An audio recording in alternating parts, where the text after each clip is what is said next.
live, and this time it worked! Hey! Hello! You completely cut out for your intro in terms of what I got to hear, but Oh, well, I can that's pretty much okay. assume what you said anyway. That's A-okay. So, Kamui. So we're live! Yeah, live! And speaking about cutting out, if the YouTube stream cuts out, you can join the Discord to hear what we have to say. Speaking of what we have to say, Kamui, did you know that someone is in the audience who may want to join depending on the topics that you wanted to do tonight? What topics do they want to do? Well, what topics do you want to do? Do you want to do that with said individual? I mean, I don't care if they're there for the topics. I'm not like anti having them join, but in particular, so there's a, I don't know if you've looked, a lot of things I put in there. There are indeed. There was also things that you did. A lot of the things that I wrote are related to basically of this arc in one way or another.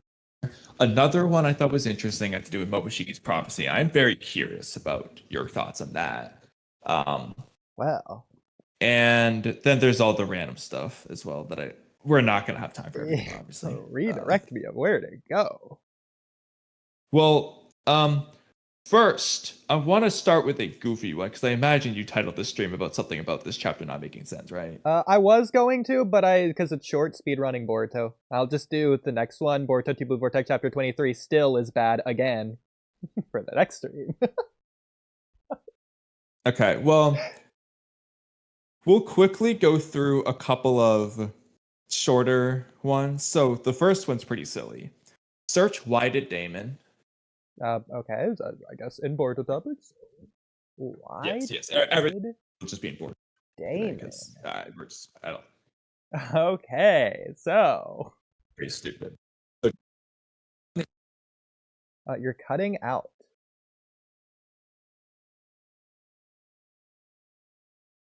Kamui.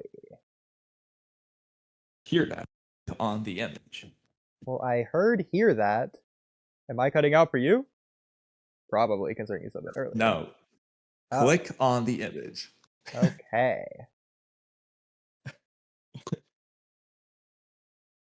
And then, are you ready? Yes. So, I'm pretty sure this is the case. Maybe I'm wrong. There's one other scene. But I'm pretty sure this is the case. So my question to you is, why did Damon randomly take his hat off for seemingly the very first time in Two Blue Vortex for this one and only scene, randomly? He has had that new hat on in every single panel up until this point where he just randomly isn't wearing his hat anymore. Part of the reason I'm mentioning this is because when it comes to Aid and Damon's designs, being exactly the same, well, someone could have argued, well, Damon has a hat now, and maybe that's somewhat obscuring his older design that he got. No, look at this panel. Clearly still that 6-year-old or whatever he was before. And so again, why did he? He's had that hat on for every day of Two Blue Vortex. Constantly. Why did he take it off randomly now, just out of nowhere? Why? Why did he come out and do that? So, here's the part where I'm curious, Kamui. What hat are you referring to? You know that sock hat, whatever thing he wears on his head? No. The thing on his head? I don't. Oh, okay. Okay, just go to chapter 6 when he's talking to Kawaki. You see him there, I know that. He's got a thing on his head. Okay. You're going to be like, oh, when you see it. There's no way you didn't notice it. So stream, let me remind me, stream, to switch it from the picture mode back to the actual mode so you can see once I get there and make sure that there's nothing crazy on the screen for when I go to whatever this is. Okay, so chapter 6. Oh, okay. I figured that this isn't a hat, but more like a hoodie. Well, either way, I mean, that's not a hoodie. I Not what a mean, hoodie it looks like Matsuri, ignoring kind that. of. It's like a onesie. Yeah, I don't really know what it is. He's ready for I'm Super calling Bunny it a Man. hat because yeah, I'm calling it a hat just because it's on his head. I don't know what it is. My point is, Ikimoto, to change the design, he gave him this thing on his head for every single panel of two before, and he just randomly doesn't have it here. Like, so why did he take it off? Well, also Kamui. Lopsided this eye matters, Ada here. Especially with the is really funny. Oh my god. Speaking of lopsided eyes, I figured this is also a goofy one. You probably saw this, but not that, but so I'm assuming this is fan art to where clearly there's something wrong here. So I'm not looking. If you can tell me where to go. This is intro pictures, the second to most recent one I posted, the one with Sarada.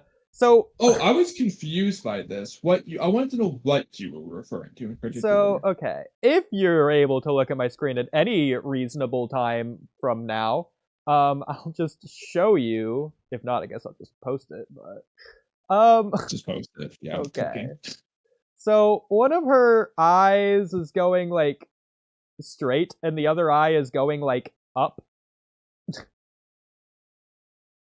Randomly. Okay. Now I'm able to see what you're talking about. Like... So now I'm looking. Well, I mean, you can check if it's fan art. Well, it is fan art, obviously, because the Mangekyo. Because I can tell you right now what this scene is. It's one of two things.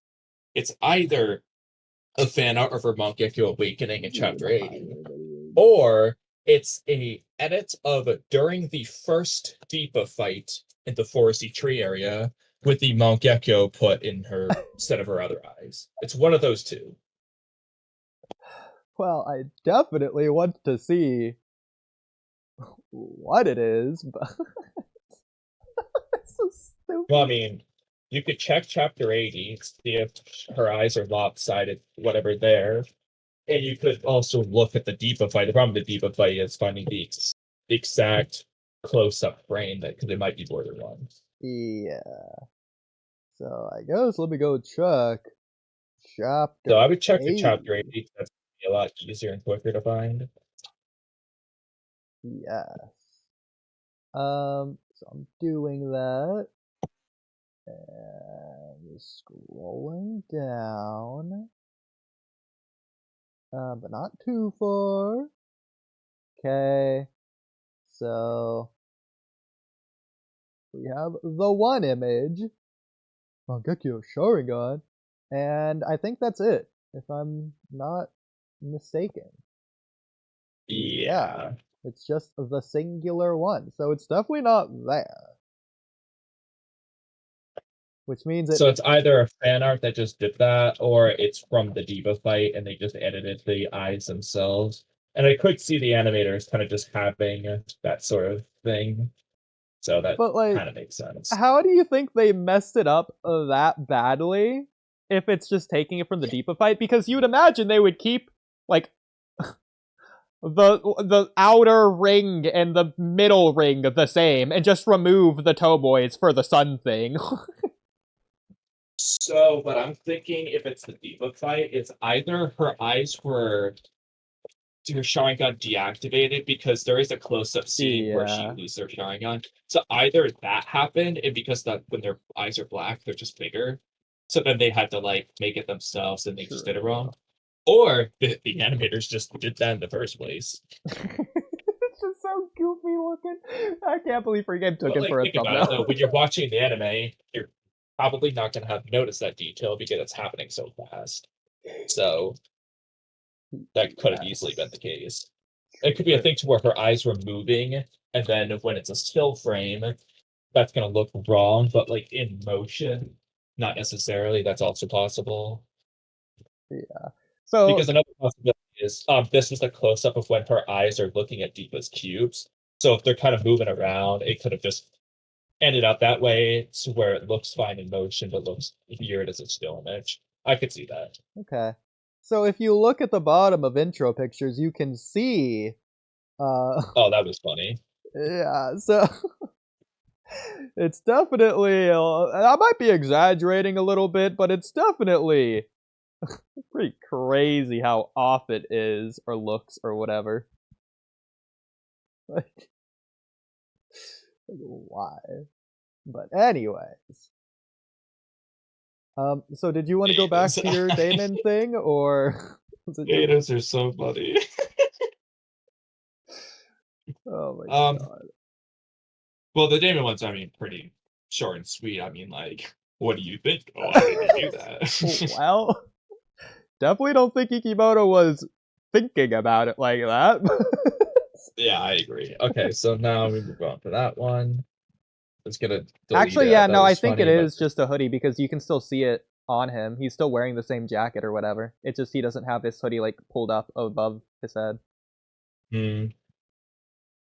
Well, then the question becomes, why does this hoodie look like that? But ignoring that, I mean, what why time was he of wearing the hoodie 24/7 and randomly took it off now? But what time of anyway, year is it? Like either he's got some crazy AC or it isn't actually summer and everyone just has a sweat bead for no reason. yeah, I don't know. But like Ada's not wearing hoodies, but I don't know. Well, is she still wearing her like chapter like 77 design or whatever, 76, all that? Yeah, her fancy jacket that she bought. So like, yeah. I mean, she did come from the This land game of is snow. just cold. Well, but she did go with the time that Damon confronts Himawari, Ada's clothes shopping. Yeah. Did we ever like see what she got? We see her trying stuff on, so we can only assume she got what she tried on, or she didn't buy anything. But Shikamaru said he covered the expenses, so I don't see why she would decline that offer. Well, Clearly Kamui, she think got about it this free way. It'd be clothes. real easy to cover the expenses if she didn't buy anything. That's why he was like, "Yeah, dude, I got you, Ada." Easy. That's no sweat. No problem at all. Okay. But I mean, if you scroll just a little bit down, yes. oh, you can say something. No, go ahead. It starts with "I know we diss," just slightly down. So it starts with what? I know we diss on. Okay, let me just search for it because it's not there. It was only slightly. Oh. Oh, whatever. Where is it? It was like 2 below the name in one. It has an image with it. I know he thought he had code cornered. No. It says, "I know we diss on." Okay. Right there. Okay. So, I know we diss on divine intervention all the time, but I feel like we haven't discussed this particular aspect of the dialogue yet. The fact that Jura actually took the time to say the divine intervention thing after mentioning Hidari rotting just really rubs in the fact that Jura could have sniped Boruto one more time instead of talking about divine intervention. He had time. Because even if Hidari was going to rot in 0.2 seconds, he took the time to say the divine intervention thing out loud. There's no way around that. He could have just sniped Boruto instead of that. Clearly, his reasoning simply wasn't Hidari rotting. That's clearly a lie, because if he was that worried about it, he wouldn't have said divine intervention before leaving. He would have just left. He wasn't that worried about Hidari rotting. So He says a Oh. few things here, to be fair. So first of all, the divine intervention is something that's already happened. And so it's not I don't think the divine Well, intervention no. is It's a they're time limit. decreeing.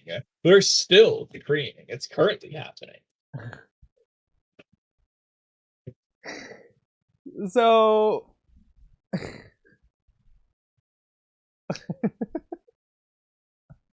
So, yes. You're right. are you having trouble coming Okay, up with it? you got me there. You did get me there. I'll give you that. They are currently decreeing. So I got no counter to that. You win. So, what's Jonathan Oliver's defense for this? Oh, I also have something funny to go along with decreeing. Jura doesn't say you were a truly lucky man. No, he says are a lucky man. Implies right now. Yeah, he's really letting us know. Still lucky. And then this So is obviously, divine intervention instead of was. But I don't know. Yeah. Yeah. This is divine. Right now. I mean, he's used the present tense in 3 different ways here. So, I don't think you can't even make the argument. It's consistently happening. I'm curious who he's obviously, referring to by our foe is formidable. So my assumption was, well, okay, there's 4 possibilities, not all equally likely. Mm-hmm. The first is just Boruto. The second is Boruto and the unknown accomplice. Mm-hmm. And Boruto and Sarada, Konohamaru, etc., who just Hidari. okay. The fourth is everybody. Boruto, accomplice, and the team who defeated Hidari. Yeah, that's right. Yeah, so it's one of the 4. So, what do you think about this? Do you like the idea that, new theory, Jura has 10 directions? Thoughts?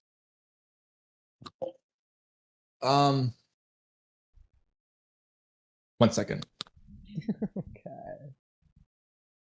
Because that would be pretty interesting if Jura had 10 directions. It would be, but then wouldn't he just know who the accomplice is? If Koji can't see where Code is, then I can imagine Jura can't see where Koji is as long as Koji doesn't make a move. It would just be like... Can Koji not see where Code is? It would just be like Singularity of Fate shenanigans. Where he can't see Koji. But Koji can see Boruto even when... He can't see Singularity of Fate actions, though. And he only sees Boruto doing things, as opposed to just at all times randomly. Because otherwise he wouldn't need Ada with the Senrigan in the first place. Well, he needs Ada with the Senrigan to confirm that things is happening. Well, to confirm what is happening. Yeah, because he doesn't know which future it's gonna be. Yeah, exactly. But that doesn't mean he's 10 directions, didn't see everything at all times. He just wouldn't know which one is happening. I don't think he's seeing everything at all times is a problem. Well, we don't know, but like my point is that regardless, he would still want Ada's confirmation. Sure. But either way. So it's possible that Jura got an update here because of what Boruto told Sarada about the Soul Thorns, which also plays into why he's dangerous and blah blah blah. To where maybe if Jura stayed, then Sarada would have awakened her Mangekyo then and there and got Hidari's Soul Thorn and put it in the Sasuke tree or something or the other, who knows, but I could definitely see something like that happening. Or being explained or something. I feel like you could probably. So, assuming that was true, I think you could probably explain everything that has happened to where it makes sense with that in mind. Um, I think it'd be really cool if it was true as well. The problem is, do I think it's likely? As of right now, no. I don't think, unless there's something we're just forgetting, I don't have anything to point to that suggests that he's foreseen literally anything. Because a lot of stuff he just doesn't know, and I think he just would know more things. Like, for example, why wouldn't he already know that Himawari was the Nine-Tails Jinchuriki rather than Naruto? Because that's not singularity of fate shenanigans. That just was a fact he didn't know. Why wouldn't he know that if he had 10 directions? So you have to say, okay, he didn't awaken the ability yet.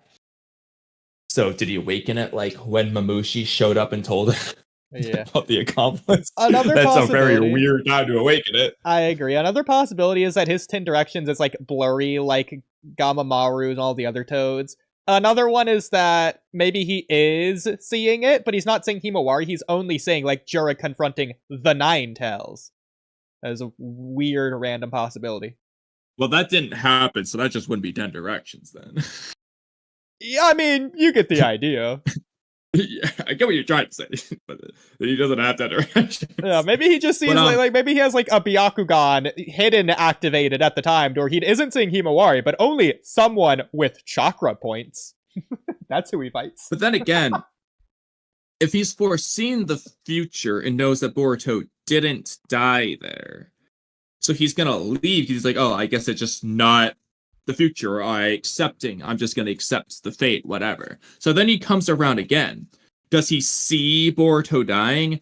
If so, why wouldn't his response be more like, Kawaki, this isn't like you being here, impossible. Like he'd have it rather just being like, oh, wait, how are you this strong? It'd be like just impossible. You being here is impossible because he just would have not foreseen that. Period. He was so like he would have been like Koji, like that just wasn't a possible future.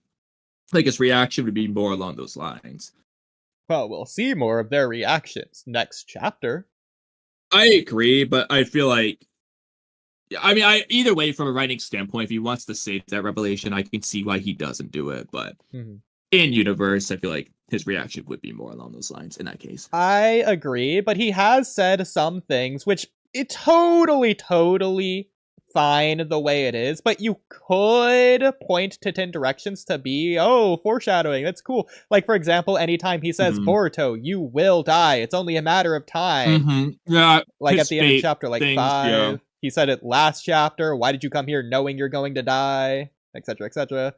So, okay, I'll give you that. Plus it just makes sense for Jura, work. a 10-tails. Like, where do you think Shinjutsu even comes from in the first place?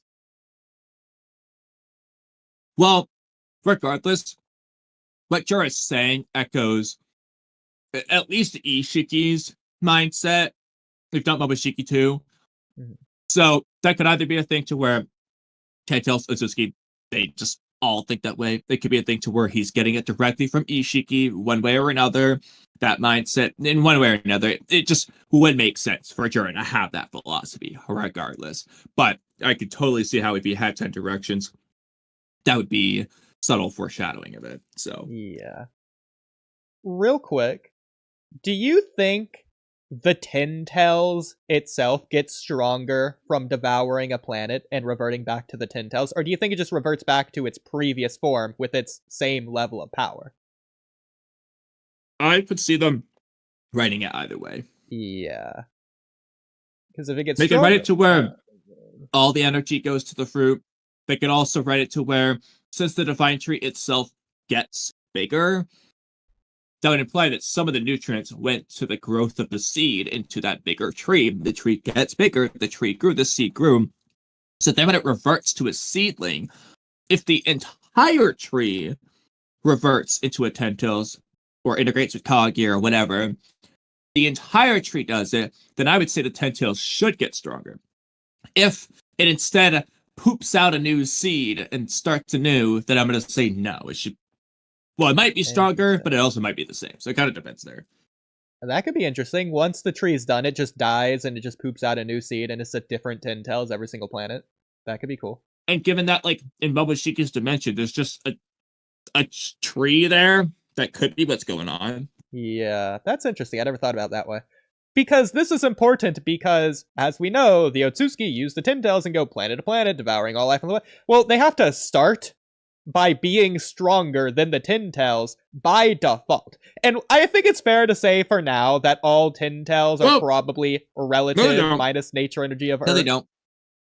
No, because if the 10 tails just eats one of them and the other runs away, then it grows the fruit, and then that one who ran away just eats the fruit. Now he's stronger. Never had to fight the 10 tails. Do you think the 10 tails would protect its fruit? Well, in the Kaguya filler, it sure didn't, but that is a great question. In the Boruto manga, will that happen? I don't know. Well, but then again, at the because same you look time... at, like, Victor in the anime, he gets swallowed by the tree. Is that because it was a fake tree that acted different, or is that because that's just what the tree will do in general? I don't know. At the same time, though, let's remember that Kaguya came to Earth with the Divine Tree, which already had the Divine Tree on Earth. But there's a reason I'm mentioning it. It's not because of that nonsensical ridiculousness that's just both true at the same time. Keep in mind what I'm saying. Kaguya came to Earth with what? Not the 10 tails, the seedling that you're supposed to plant, the Divine Tree. Why was it already fully formed before it got to Earth? Well, I'm assuming when you say Kaguya came with the Divine Tree, that's something that's stated in the Kaguya filler arc, I assume. Yeah, it's both. Okay. So there you go. Not because in Naruto, the 10 tails isn't the seedling for the tree. It's just the tree transformed. Whereas in Boruto, it's the seedling. So that would just be a thing to where Boruto just changed the lore. Okay. So just another reason to point to the Kaguya filler as being weird.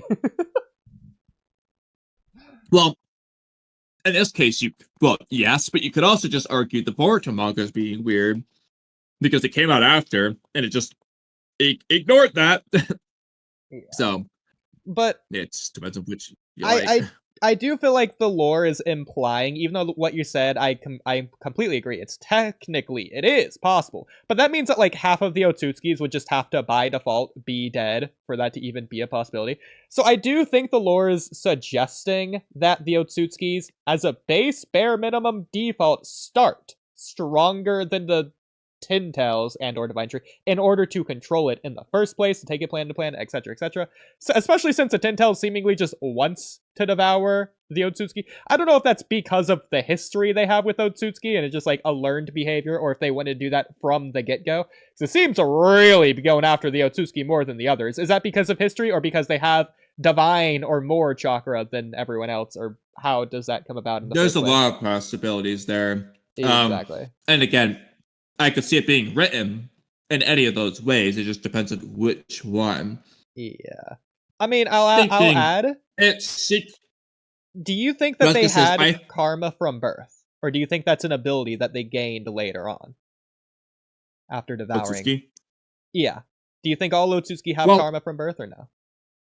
Well, part of that also depends on when you talk about the Otsutsuki, is it like... So, because Ishiki, whether real or fake, tells Cope that if you eat a fruit, you become an Otsutsuki. Assuming that is true, regardless, it's not a lie, then that indicates that the first Otsutsuki may have been one of those cases. So obviously in the case of like Hagoromo, he's born Otsutsuki because at least one of his parents was Otsutsuki. If in the case of Momoshiki, both his parents are Otsutsuki, he's just born Otsutsuki. Yes, he very likely he might not necessarily have karma, but he's very likely born with some Shinjutsu just because he's Otsutsuki from birth. Hagoromo's got the freaking creation of all things, and whether it's Shinjutsu or not, it's more Shinjutsu than half the Shinjutsu. So, I would not be surprised if many of them are born with karma, without a fruit.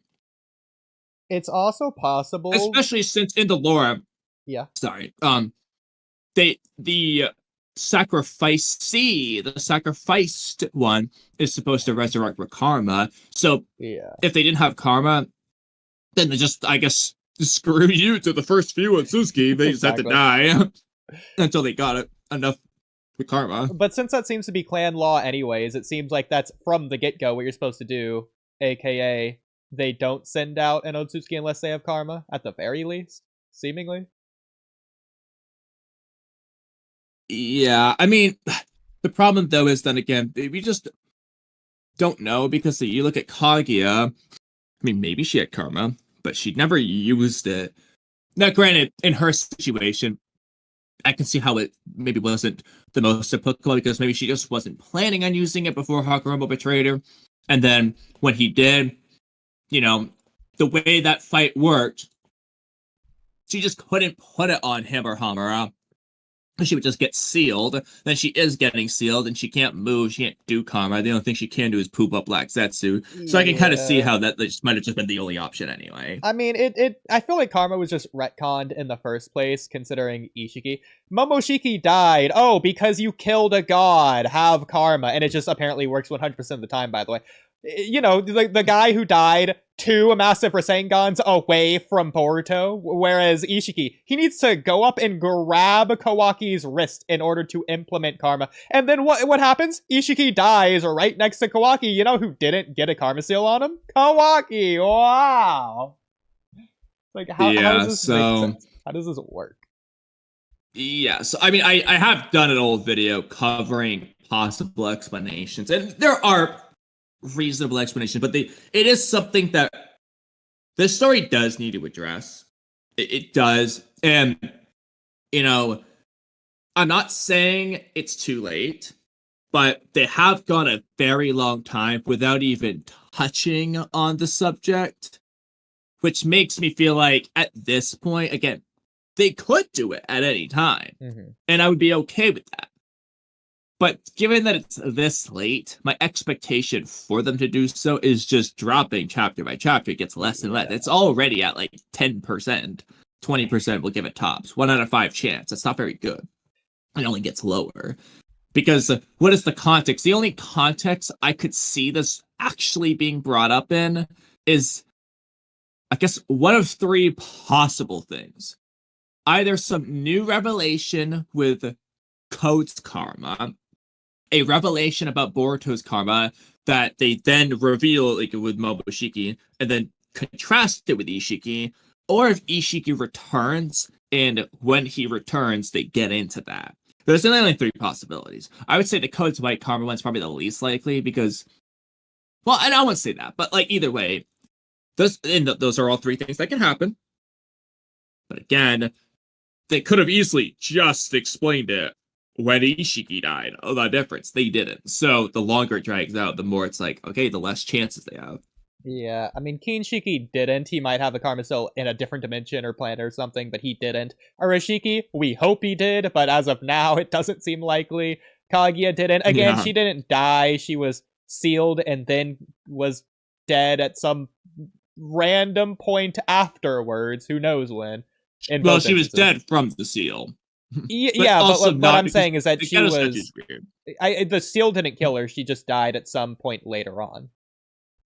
No, the seal kills her, but it doesn't, because it doesn't make sense, but it does. I think it just seals her. It doesn't kill her. It rips out...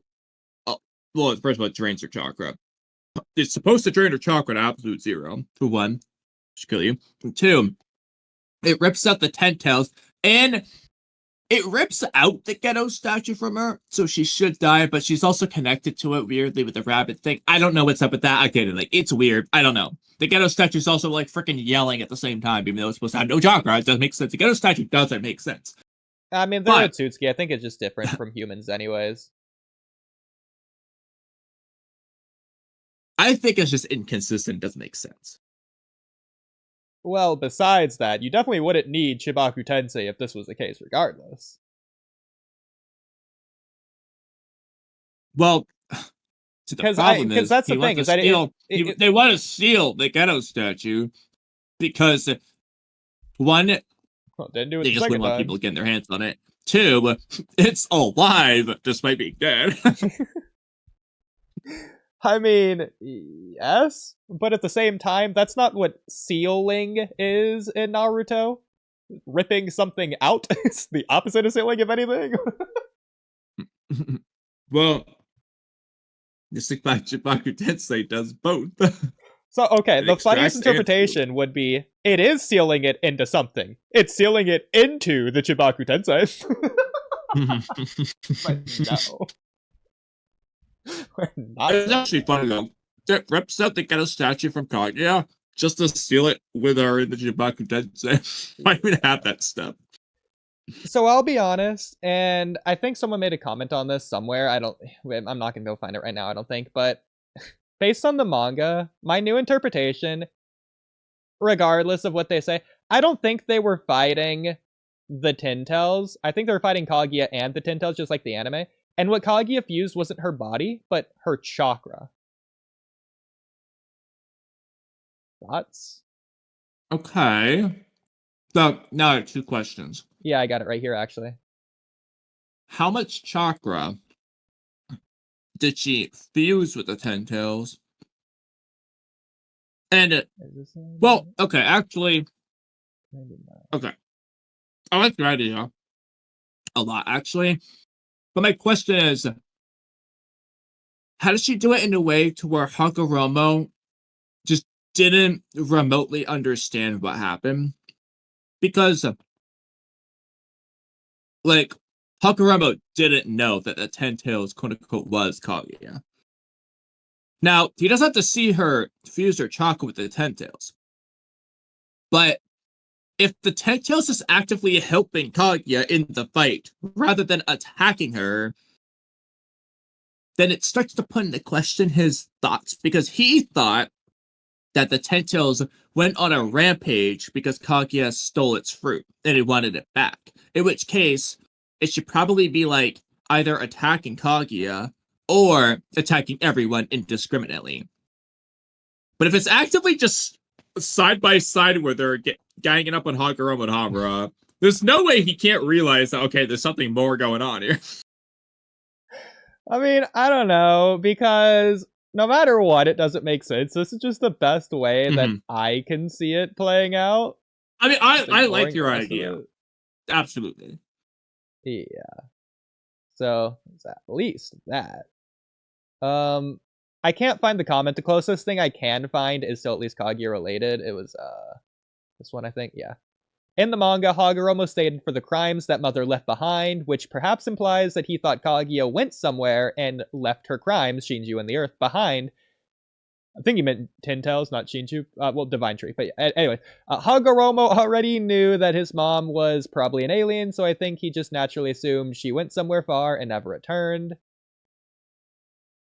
And then I say, I agree with that being the manga interpretation. I'm saying the manga is wrong. It's so silly and nonsensically random that it's just blatantly anti-story, which makes no sense for a fictitious story, and does make sense for Kishimoto going haywire in the war arc and trying to fit Kaguya in, despite rushing to end a chapter 700, so the manga events are filler, anime is canon, even if the anime events also make no sense.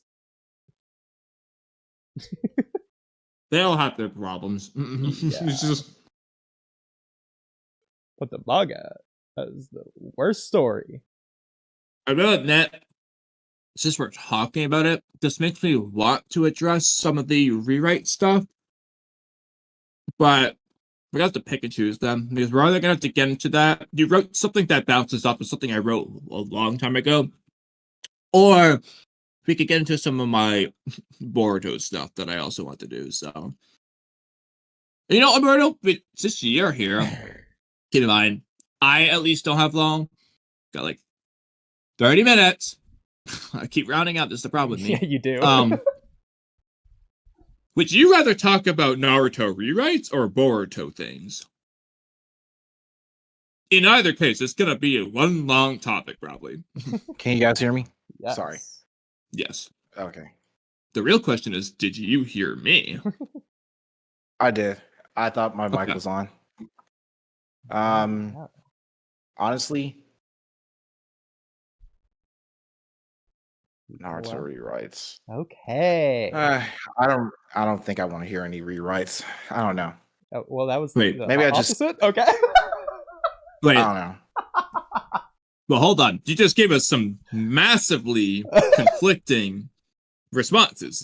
So, which would you prefer? You said Naruto rewrites. You said, honestly, Naruto rewrites. And then followed it up with, I don't want to hear rewrites.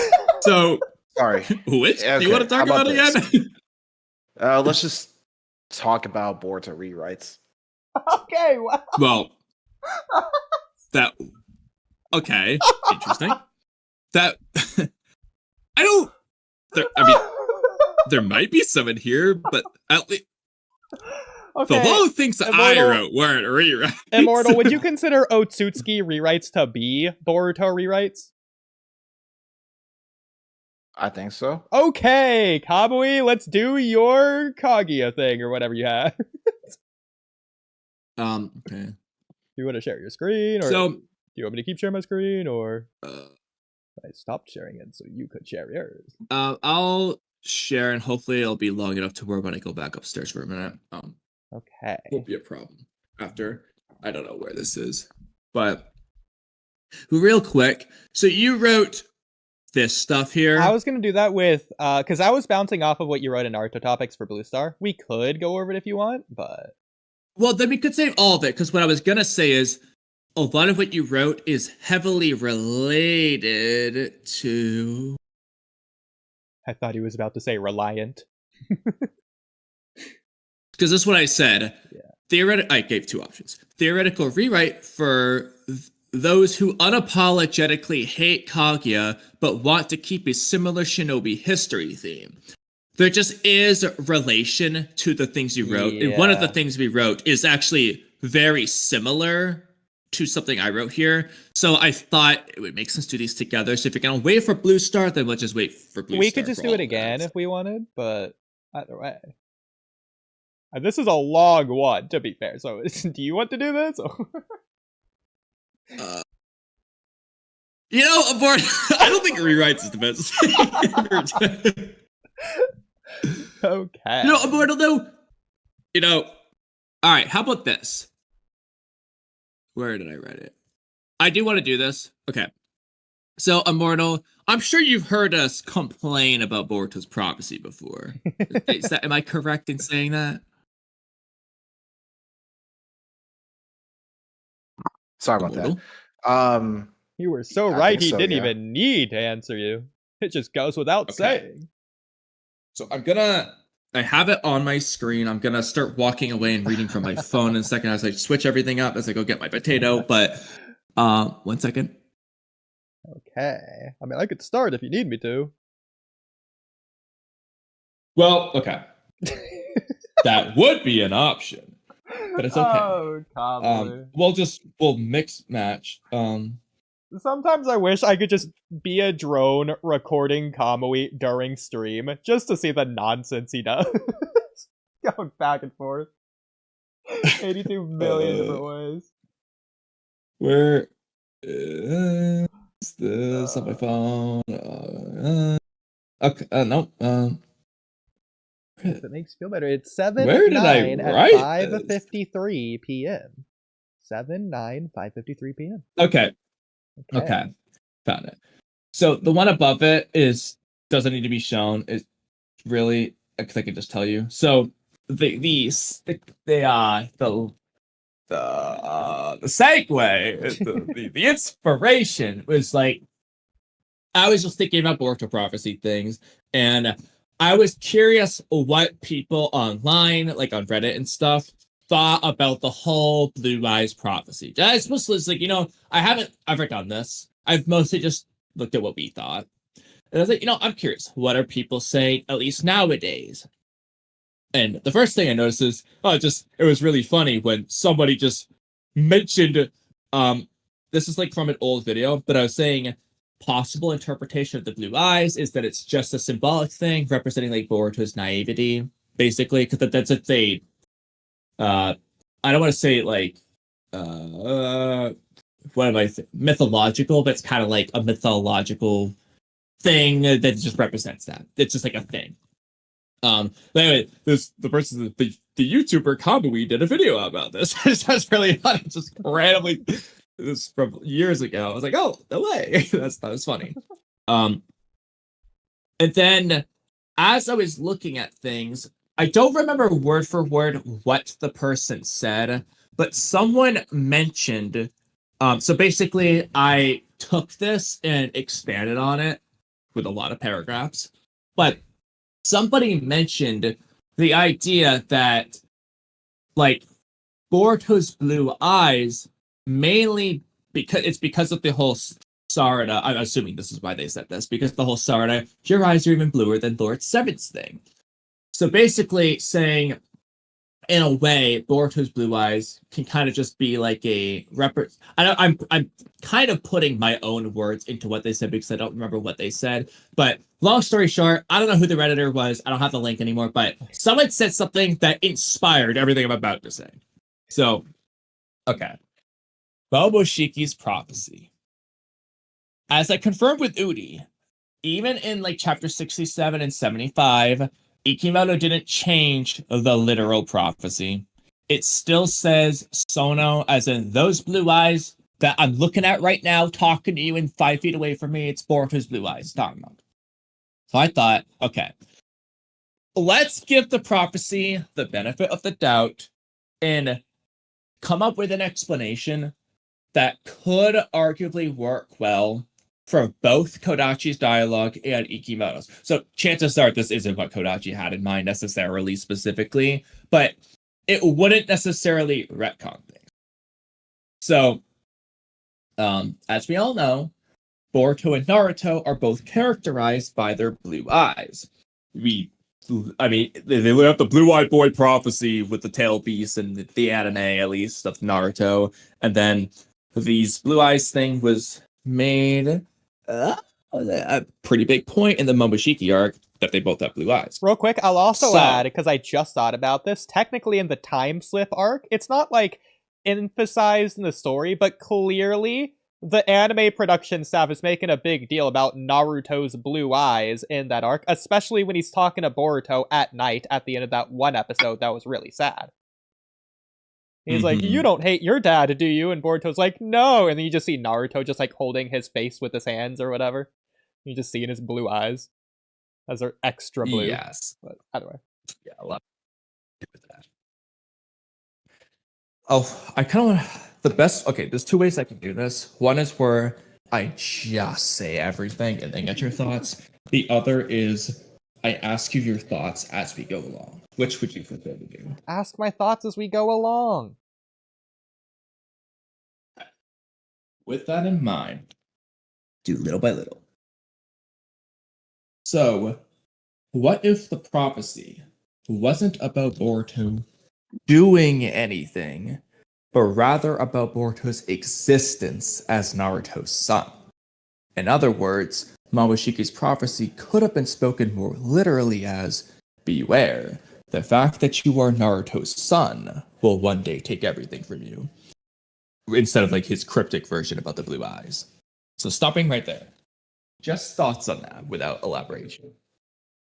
Well, the problem is, in order to give my thoughts, I have to elaborate. Okay, so you have so how do you no want idea where this is going. You do want me to elaborate, or? Well, it depends on if you have any thoughts. Well, I do have thoughts, but I need to elaborate in order to communicate those thoughts to you. Well, oh, sorry, maybe you misunderstood. What I meant was, do you have thoughts, or do you want me to continue to elaborate first? I have thoughts. Okay, go ahead. I feel like either you misspoke or I greatly misheard you. One of those two. So, what did you think I said? At this point, I don't remember exactly, but it was something along the lines of give your thoughts without elaboration. Okay, yeah, you. Either I misspoke, you misheard, or you misunderstood. It's like that'd be What very I- difficult to do. You want to do charades or? Well, would that technically count as elaboration? Yeah, I mean, I probably. Well, regardless of what was said, what I meant was, do you want to give your thoughts now, or would you like me to continue to elaborate before you give your thoughts? So I can give my thoughts now. So 2 things. First of all, love it. I agree. Before I get into that, the second thing, and we'll come back to the first thing. So the second thing, I feel like everything works about that except for, and maybe you can just explain this in a way that I'll agree, but except for Sarada saying that Boruto's eyes are even bluer than Naruto's. I feel like that doesn't work for Okay. this. I would generally probably agree with that. But you could chalk it up to the story just pointing out that they both have blue eyes. There are other things. Now, I don't remember everything I get to when I write this, so maybe I'll say something later on that works for this. If not, then we'll just come up with it separately. Well, real quick, I'll add that it does work for the naivety thing. She's just saying that Boruto's more naive than Naruto. Yeah, so with that one, I don't remember if I wrote this exactly in this context, but the thing that works for that would be basically what would Naruto and Kawaki both be naive about in particular? Well, I already spoiled the answer by saying the wrong person. What would Naruto and Boruto both be naive about? Mello would love this. That Boruto's even more naive about. Kawaki. So that aspect works. My problem with that on its own, without the rest of this theory, is that in the prophecy arc, what did Boruto's naivety about Kawaki do? So I could give you the bullshit answer the story would, which is A, that he could just lie in chapter 76, say, oh, I'm not talking about Momoshiki. Or B, his bullshit chapter 80. Oh, I never understood how lonely he was. See, that's not why Kawaki's trying to kill you, Boruto. It's not because you didn't understand his loneliness. It has nothing to do with any of Kawaki's actions. I have a funny The only answer. thing that could possibly do is be the reason why Boruto is now an outsider, because Kawaki felt he was an outsider, and that led to bringing Boruto down to his level. That's the only thing you can say. I have a funny one. The rest of it doesn't make sense. I have a funny one. So technically, the naivety works there perfectly, not for the reason you described, but tangentially based off of that. Boruto is naively wrong about the reason that Kawaki wants to kill him. Boruto thinks it's because he doesn't understand Kawaki because of loneliness or whatever, when in reality it had nothing to do with that, and Boruto's naive to that idea. Okay, so that's funny. But to counter that, Boruto is aware that Kawaki's doing it to resolve the Momoshiki situation because he straight up says it in chapter 8. So, you know. That just shows how I don't know naive he what is. But I mean, Momoshiki also said he was going to lose everything, and Boruto refused that, so he is naive. yeah, so ignoring that for a moment. But I do think the naivety thing works really well with like Two Blue Vortex. Like Boruto's clearly not giving up on Kawaki, whereas it feels like Koji is. Exactly. To where So it works well there. about And realistic that would work circumstance, well just for wants to like beat up the his late brother, prophecy thing. get his family Sorry. back. Yeah, because Boruto's exactly. goal is to get his family back, whereas clearly that's not implied to be what's going to happen. Yeah, so that works for Two Blue Vortex, but that in terms of the prophecy only works if the prophecy hasn't happened yet, which I'm so down for, except for the fact that the only way, this is kind of a side tangent, the only way that can really work is if Momoshiki lied about when the prophecy happens. So this doesn't work with them saying in chapter 67, it'll be soon, the tide draws near, and then in chapter 72 be like, yo, it's happening very soon. It doesn't work for there. But if he was just purposefully lying about when the prophecy was, because he wants to take over Boruto early to make things happen later on, like that can work. So in that case, he lied when he said, "How's it feel to lose everything?" When in reality, he just wants to take over at that time. The prophecy's not going to happen yet. That's a possibility, but it's very forced. It's a possibility. So But anyway, going back to this, just more elaboration real quick. I do not only like this and agree with this, but I actually kind of was on that same train of thought since the very beginning. I thought that was more so what was implied based on that. Not that Boruto's going to do. Obviously, I think it's completely fair and fine to say, plot and story, something's gonna happen that Boruto's actions is going to be involved with in some kind of way to lead to the prophecy.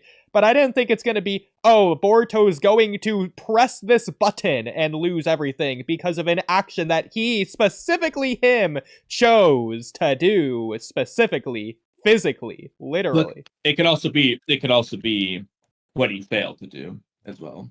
I agree, yeah. But I did always think that it's more so along the lines of, not necessarily because he's Naruto's son, but you could definitely do that, but because of his identity, who his existence is as a whole, which would include being Naruto's son.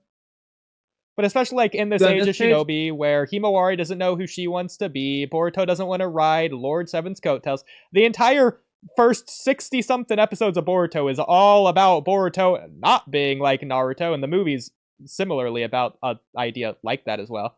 Like, there's so many things pointing in that direction that it feels like, especially for like Mobushiki's prophecy at the end of arc 1 / the movie, that would be the thing they lean on more so than an action.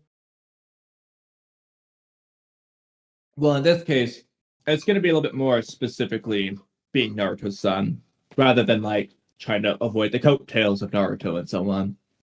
Especially seeing Boruto wearing Naruto's jacket, and they're having like that one cool like split shot of Boruto and Naruto sitting down after training, like kid Naruto with kid Boruto, and they're both like dirty now or whatever. You know what I'm talking about? Yeah. Yeah, so they're like showing But- them similar. Continuing though, So- think about Kawaki's monologue to Ada in chapter 79. Why is Kawaki doing all this in the first place? To protect Naruto and his village. What was one of Kawaki's biggest points and complaints? Why did Momoshiki's vessel have to be the Hokage's son? Naruto's son. Someone who nobody else but Kawaki was willing to kill to protect Naruto and the village. Why couldn't Momoshiki's vessel be someone who wasn't Kawaki's brother or the Hokage's son? If Boruto, Momoshiki's vessel, had been a nobody / outsider like Kawaki, Kawaki believes he wouldn't have been driven into such a difficult corner, with the whole village fighting against him. That feeling is what led to the conversation and circumstances between Kawaki and Ada in chapter 79 when omnipotence happened. If Boruto wasn't Naruto's son, omnipotence may have never happened. Omnipotence is essentially the prophecy. If Boruto wasn't Naruto's son, the prophecy may have never happened. In other words, the fact that you are Naruto's son will lead to you losing everything. Alternatively, if Boruto was an outsider like Kawaki and omnipotence still happened, then Boruto wouldn't have lost everything, since he wouldn't have had anything to begin with. It would just be like, going back to Naruto Sasuke retrieval arc. Yeah. He never had anything in the first place, so you don't know what it's like to lose everything. If Boruto never had anything, you can't lose everything. The fact that Boruto was Naruto's son is why he had everything, and why he ultimately lost everything. Ignoring the semantics of how Boruto never actually lost everything, regardless of all this. Everything is further amplified by the fact that since Boruto is Naruto's son, and Boruto and Kawaki swap places, now it looks like Boruto tried to kill Naruto's son. Whereas if Boruto wasn't Naruto's son, he'd look like he tried to kill an outsider, which is still bad, but it wouldn't be seen as bad to many people since Boruto is well-liked and popular, and the son of a well-liked and popular person. Alternatively, maybe Momoshiki. So this is from Momoshiki's perspective, because as we know, he didn't know omnipotence was going to happen at first. He figured that out in chapter 76. So for a long time, he doesn't know why that's happening. He literally says it. So at first, at least, maybe Momoshiki genuinely thought Boruto was going to actually kill Naruto in the prophecy. He's like, man, I don't know why it's going to happen, but you're going to kill Naruto and people are going to be mad at you for it. That might have been what Momoshiki thought at first. Hence why he's thinking it's going to be a grand spectacle. From his perspective, yeah, that would be pretty darn interesting. But obviously, once he met Ada, figured out her ability, he figured out how that plays into things. Meaning Boruto looked... Oh, yeah, so, yeah. At first, Boruto might have looked really bad to Momoshiki for trying to kill his own father. And in this case, since the blue eyes are really about Boruto being Naruto's son, mentioning the blue eyes in chapter 78 is actually still relevant for once, as Kawaki's about to complain about everything next chapter, and you could maybe argue that losing Naruto in chapter 77 is meant to symbolically coincide with Boruto losing his literal blue eye, as in he's lost his connection to Naruto since he's sealed away, so he loses the blue eye to represent that lost connection to his father, aka losing Naruto equals losing one blue eye. I'm not saying I would necessarily use that interpretation, but I'm mentioning it because I think you could do that. Another way to look at it that might make more sense is that since Kawaki sealed Naruto away, this is what sets the foundation for the rest of the prophecy, since Boruto quote-unquote killing Naruto is mainly what's making the villagers so mad. So he loses the blue eye to represent that, I don't know. Ignoring any other complaints you might have with the prophecy, how would you feel about this explanation of the blue eyes thing? So, I definitely really like that last point about Momoshiki saying, "Oh, you've already lost one blue eye. Prophecy's coming soon." Is in reference to because Naruto. it doesn't work with Ada. It doesn't work with Boruto's action. The only thing it can, something I can think of, still makes sense with is this blue eyes interpretation. And it probably makes more sense than just his literal blue eyes themselves having something to do with the prophecy. No matter what, I thought it was going to be metaphorical, but yeah. Especially with the lost one blue eye. It's not like losing that blue eye is going to make Kawaki do omnipotence. I mean, the only way for that to be literally the case is if it's some sort of Hyuga or Jogan shenanigans, which is totally... That's not. I know that you're biased against the Jogan, but just looking at the flash forward scene since chapter 1, episode 1, whatever, that did seem to be something that they could be leaning towards. Definitely. Except for the fact that he says blue eyes plural. Well, Boruto lost one blue eye. And he has a Jogan and one eye. So, if that was the important eye he's losing, it would mean he lost a blue eye. Like, the other eye doesn't matter then. So one or the other.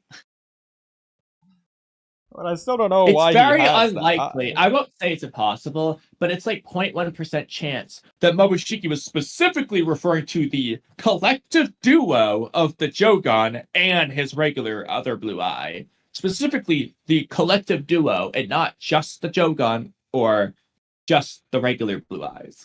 Very unlikely. I mean, in chapter 1, The episode 1, discombobulated mismatch. they were clearly, obviously doing a Kakashi thing with Boruto there. Not that they were thinking necessarily that Boruto was going to steal his best friend's singular eye when his is cut out or something.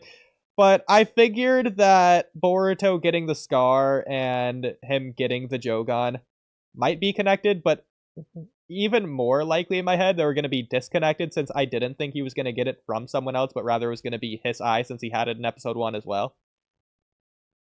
But, I mean, just real quick, what did you think about that as an idea? What specifically?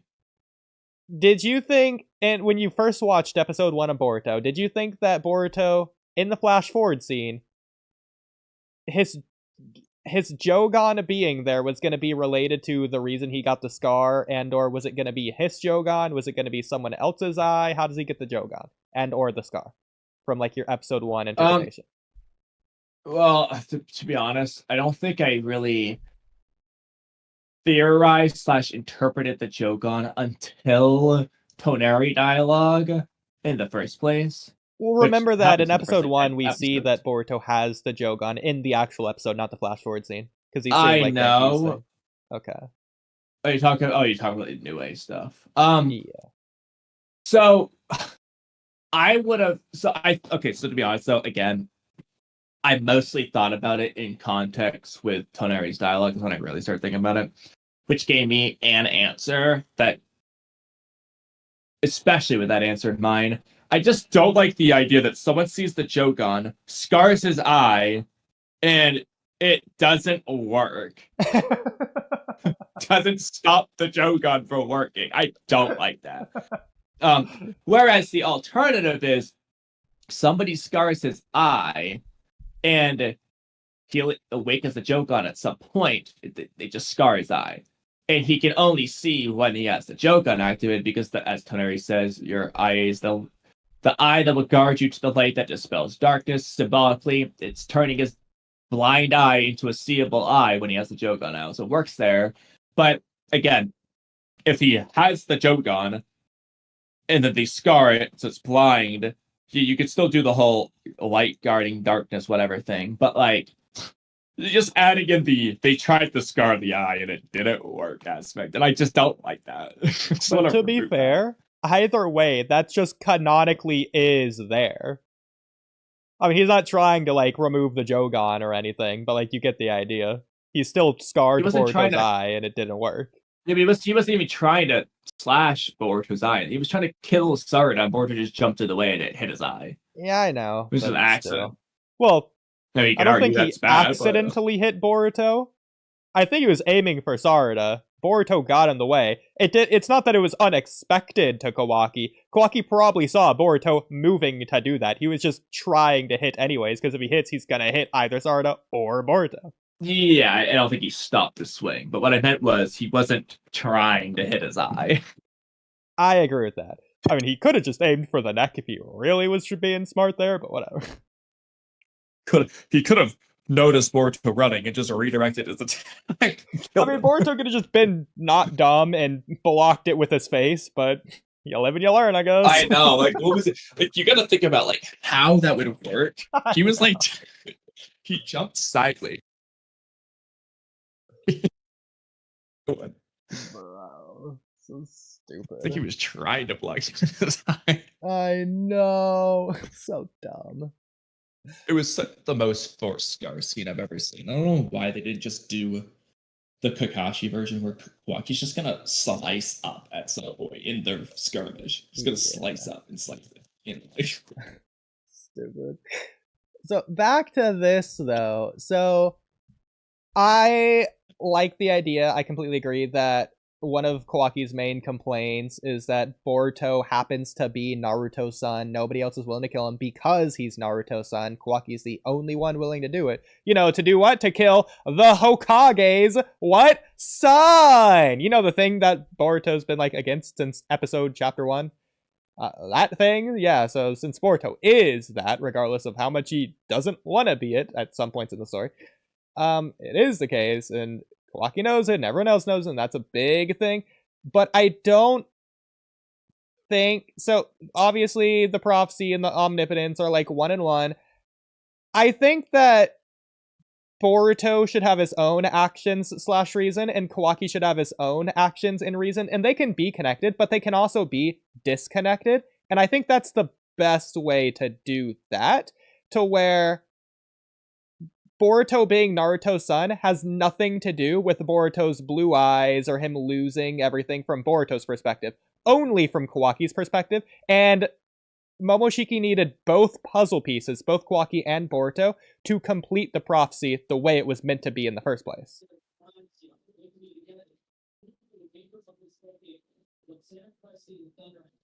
Thoughts? Well, shout out Kamui TV. With okay, TV is literally like I can't even hear.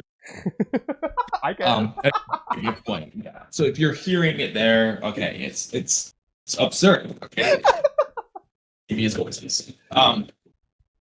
Anyway, the issue is so. Correct me if I'm wrong.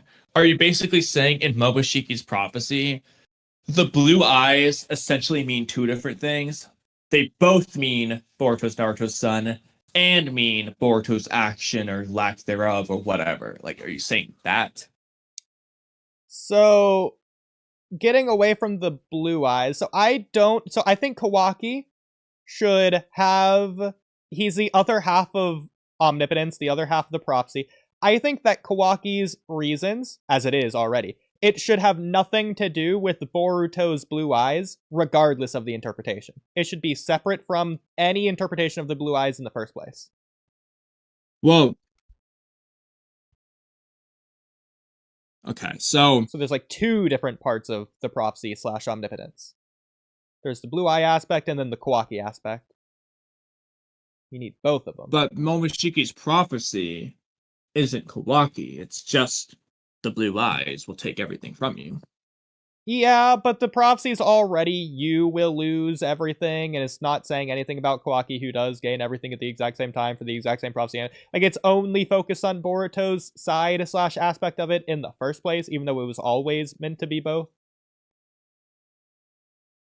Well, not from Momoshiki's perspective, not necessarily, because he doesn't necessarily see Kawaki having a bunch of friends beside him. He could have just figured that out. I mean, another interpretation. Context. This makes no sense. And it would be stupid, but it would also be kind of cool at the same time. What if when Momoshiki looked in the future in order to see Boruto's prophecy that he would eventually get, what if Momoshiki didn't know omnipotence happened and or future Momoshiki is affected by omnipotence, to where when he's looking at Boruto, he's thinking he's Kawaki. And Kawaki has nothing, and so he thinks that Boruto will have nothing in the future or something, or I don't know. Definitely not what happened, but that would be funny. It'd be stupid. I will also add, this is still just weird, but somehow, like, it doesn't make sense. But somehow, Momoshiki saw one of the panels of the prophecy is from Kawaki's perspective. I don't understand. I mean, it'd be really cool if Boruto, maybe like, this is stupid, but maybe at some point in time, Kawaki loses an eye, maybe to Code, and then when Kawaki slashes at Sarada and Boruto jumps in the way, the eye just like pops out. Kawaki just picks it up, just yoinks it, puts it in his head. It would be cool. It doesn't make sense because that eye should be scarred, but you just blended the eye out perfectly. It just made a hole around the eye. Doesn't make any sense at all. I don't see what that does to explain Momoshiki's Boruto's future being from Kawaki's perspective. It would be the same explanation or reason that Obito is able to see Kakashi killing Rin despite not being there through Kakashi Sharingan. So in this case, Momoshiki is seeing through Boruto's blue eye in Kawaki's head. I would argue it shouldn't work that way, but it's Boruto. We can do whatever we want. I guess, but either way, still don't understand how Momoshiki saw it from Kawaki's POV, but he did. Yeah. I mean, going with my thing to where if Kawaki did get Boruto's blue eye and put it in his head, that would also be cool for the your blue eyes will take everything from you interpretation. That'd be really Oh, yes, cool. because then it would be in Kawaki's head, yeah. Yeah. In which case, I think Kawaki should get both of Boruto's eyes. Yeah, exactly. Boruto doesn't walk around Why he's doing that? He's gonna take him. He's gonna need Sage Mode now for sure. That's the goofiest one, but that is pretty hard. That's pretty good if you can just get past the ridiculousness part. I mean, that would also be cool for the Jogan if you somehow got that in the picture afterwards as well. So Boruto can have one eye through the Jogan at least. Be cool for like the blind swordsman thing that anime also loves to do. Yeah. That would be cool. Yeah. But regardless, I do agree though. This Naruto's son thing doesn't really address Boruto's blue eyes being bluer than Naruto's.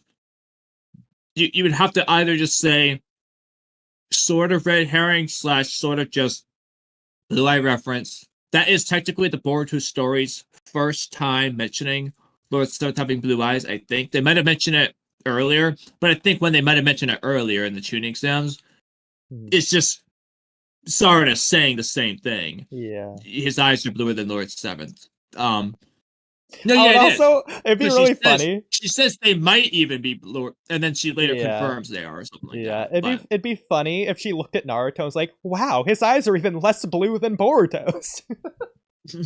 I want someone to do that at some point. But you could just interpret it as that just the story telling you, hey, they both have blue eyes, even though, because to be fair, in the manga, you wouldn't know without knowing from the anime. So there's that. I mean, there is some really cool art of Naruto with green eyes, anyways. Yeah, so there you go. Maybe they had to confirm for people. Eyes are blue. Yeah. But I can also definitely see you're even more naive than Naruto aspect, which works really well when it comes to dealing with Kawaki. But that doesn't really work in terms of the prophecy. So I think canonically, the direction the story's gone, the naivety thing would be the best thing they can do. It just doesn't make any sense for the plot. Not at this point, anyways. I think this would be the best one, because the only holdup I have is that Sarada line, and I'm not going to say it's the best way to approach the Sarada line versus just your eyes are as blue as Lord Seven's would work better for this interpretation. But I would be totally okay with it just being, this is the story telling you that they're father and son. To be fair, if the blue eyes represent Boruto being Naruto's son, Boruto just is objectively more Naruto's son than Naruto is. Okay. Then I think what they should do, they already messed up Himawari's eyes anyways. Just have Sarada say, "Wow, Boruto, your eyes are even bluer than Himawari's." That literally fixes this line in the coolest way they could do. Especially since Boruto's Naruto's firstborn son. Yeah. Firstborn child, I should say. So yeah. It's a lot they could do, but I like the naivety thing, ignoring the prophecy arc. So I think it works great with Stupid Vortex, but I think this works throughout all of Boruto in a way that I like, and I do want to do this video anyway. I just want to. I wrote this down because I basically want to confirm: am I tripping or is this a good idea? So I should do a short video on this. I think story-wise, both of these ideas generally work throughout all of Boruto and Two Blue Vortex. What I mean by what I said, to where I think the naivety one fits the current story better, I think it fits prophecy arc onwards better, whereas the Naruto Sun interpretation fits up till the prophecy arc better than the naivety thing. Because Boruto just does sort of become naive more or less out of nowhere in the prophecy arc. But not really, but you get but at the same time, in terms of the prophecy, I would say the naivety thing works better in Two Blue Vortex, whereas the Naruto Sun works better in totality for all of Part 1. Within the prophecy arc itself, both could technically work, but I would still say the Naruto something works better. Because whereas Boruto's being naive about not dying or whatever, I mean, the problem is, whereas we can say he's being naive there, that's not what the story is saying Boruto's naivety was. His naivety was not understanding Kawaki's loneliness, as if he didn't understand that the freaking first meeting of the kid saying he wants to kill himself and that he has no friends and he's attacking little kids because he wasn't raised right and that he doesn't want to hang out with anyone and he wants to run away from home and that they have 50,000 episodes of him trying to leave the village. Like, I get he wasn't there for the Hokage Stone Faces conversation with Naruto in Chapter 60. I get it. But, like, man, Boruto fucking knew Kawaki felt somewhat lonely. Okay, maybe he didn't realize how extreme it was, but like, he wasn't completely clueless to the guy. He also made efforts multiple times, especially in the code arc. Whereas Boruto maybe didn't fully understand Kawaki's loneliness, that doesn't mean he, like, ignored it. Like, he might not have known everything, but, like, in the code arc, Kawaki's like, Boruto, just let me die to code, basically. And Boruto's like, no, I'm your brother, and I have the right to protect you as your brother. Like, he's basically just said, Kawaki, I love you. Okay? You know, even if he doesn't understand Kawaki's lonely, he was being there for Kawaki. Okay, he was giving Kawaki the Iruka Chapter 1 moment of saying, like, I acknowledge you. Okay, he was doing all those things for Kawaki to the point that Kawaki heavily appreciated it. So, whereas yes, he might not have understood how lonely Kawaki was, I feel like he did so much to be there for Kawaki that you can't use this character trait. Like, it works for, like, I don't know. Okay, this is stupid because it's Chocho, but, like, it works for Chocho. She's oblivious and she's not doing anything about it. And I The would also problem is add, that Boruto might be oblivious, but he's doing something about it. well, I'll add that after Boruto dies and is resurrected, I feel like he's not allowed to be oblivious after this point. Like, I feel like it has to be genuine love, as it obviously is, rather than, oh, I thought I loved him, but actually I didn't even understand him. I can't believe I sacrificed my life for this, for someone that I didn't even actually love. They're clearly not doing that at all. And so I feel like it can't be that, obviously. Yeah. So, it's just, I don't like Chapter 8.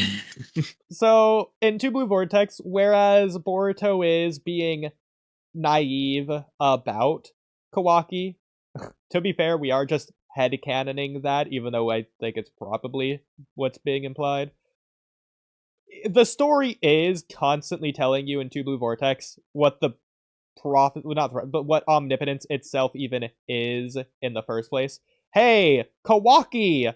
You know, Lord Seventh Son. Hey, Kawaki, Lord Seventh Son. How you doing, Lord Seventh Son, Kawaki? Oh, Boruto, that outsider guy who isn't Lord Seventh Son. Oh, I can't believe he would kill your dad, Kawaki. Who is your dad, Kawaki?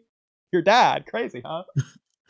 So they're always constantly doing this, and then Boruto's always talking about getting Naruto and the other person out of, of Daikokuden, so they're really, really emphasizing. And then even Jura's coming around. He's not talking about naivety. Like, maybe Shikamaru is with the innocent Cub Scouts or whatever. Cub Scouts, whatever. You get that.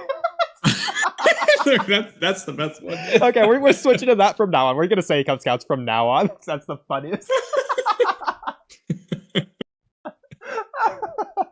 Innocent Cub Scouts. Yeah, but he's Oh my saying God, that so about the Shinju, but only because they're, like, new, not because they're naive, necessarily. They're trying to play off of that, but not really. It's more so a trust thing, but maybe that's naive. But either way, they're not saying they're naive. They're, if anything, the closest that we're getting. But they're even Jura's talking about Naruto, you know, Kawaki's dad or whatever. Like, they're even referring to Boruto as an Otsutsuki more than anything, so I don't know. But I would say, even looking at, so I think they're like the omnipotence and everything in Two Blue Vortex surrounding that, which is all of the story basically, is more so leaning towards that aspect than the other. But I would say even looking at the flash forward scene, if we're looking at that exclusively, and we're Ikimoto from chapter 1, we have to build our way there. We don't know how we're going to do it, but we have that as the insight. How are we going to do it not knowing what to do? Well, let's look at it. Okay, we got Momoshiki's Prophecy. What are we going to do it on? Okay, let's do it on something based on the flash forward scene. Well, what is there based on Kawaki and Boruto? Yes, technically you have, I'll send you the same place as Lord Seventh, but he's not saying Boruto as Naruto's child. I'm going to make you go to your father's location. son of Naruto. He's not saying that but what is happening, Boruto saying, Kawaki, I can't believe you'd go this far. That is leaning in the naivety angle, technically, if you want to go based off that. It's also the very first thing you even see in the Flash Forward arc. Like, why would we even see that scene where we saw it starting exactly there in the first place? They included that line. They wanted to start with that line, possibly for a reason. So I think leaning in on the naivety angle, especially going with the end of the first arc is about Boruto's blue eyes, which could be a naivety thing. That especially works in my opinion, since the end of the story is about those same blue eyes going into the prophecy, going into naivety. I think that can work, but what do you think? That ignoring itself, so the prophecy arc, the naivety thing works best. Best thing vortex. For the prop, which is where the blue eyes are supposed to matter, that's where I disagree. Because it does it for the prop. Is. So I will say, well, first of all, you were cutting out on a lot of that, but I understood what you're saying. I will say, in the prophecy arc, Boruto is being extremely naive when it comes to Momoshiki. Not Kawaki, but Momoshiki. He is being very headstrong, not listening, jumping in head first. Actions before words or thinking or anything like that. He's throwing caution to the wind. He's like, screw you, Momoshiki, I'm gonna prove you wrong. Being as naive as possible. I have some problems. So, yeah. So the first thing you could say, I'll let you do the counter argument. So first of all, if we're going with the Boruto's blue eyes bluer than Naruto, then their naivety should be related to the same thing. If it's a Boruto's naivety with Momoshiki, how is Naruto being naive about Momoshiki in the prophecy arc?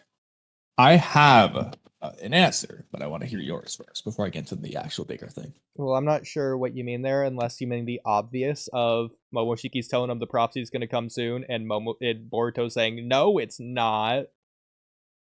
So, how was Naruto being naive about Momoshiki?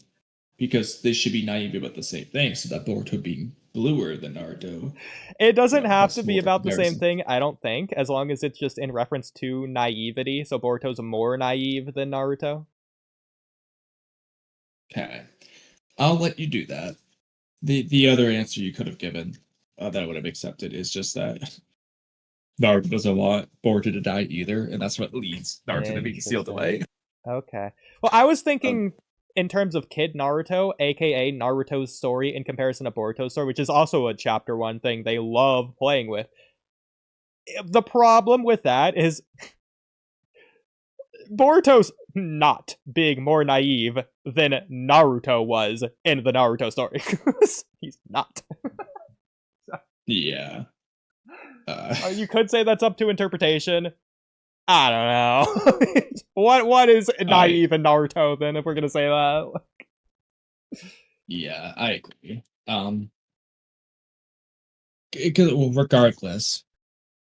Regardless, you just look TBV. Boruto's naivety about Kawaki is no more naive than Naruto's with Sasuke. It's the same. In which case, you can't be emphasizing how much more blue Boruto's eyes are. You just say that's hey, you have blue eyes just like Naruto. Exactly. Which then would work great for the Kawaki Naruto's son thing. Yeah. I do agree with you there. So now here's the bigger. If the thing is that Boruto's naive about Momoshiki, just caution to the wind saying, no, you're wrong, Momoshiki, then I think it's especially bad. So Boruto's blue eyes, naivety, will take everything from him. So him being naive about Momoshiki will cause him to lose everything. I think it's especially bad then that Boruto, using that same dialogue, his naive blue eyes saying, no, you're wrong, is what made Momoshiki lose, and he didn't lose everything. So if anything, his blue eyes prevented him from losing anything. I was wondering Can't where you were do going to go with that. I agree. But hey, to be fair, that's only a problem in the finale. The first half of the prophecy arc, we agree. It's still pretty much just peak. Yeah, it works very well there.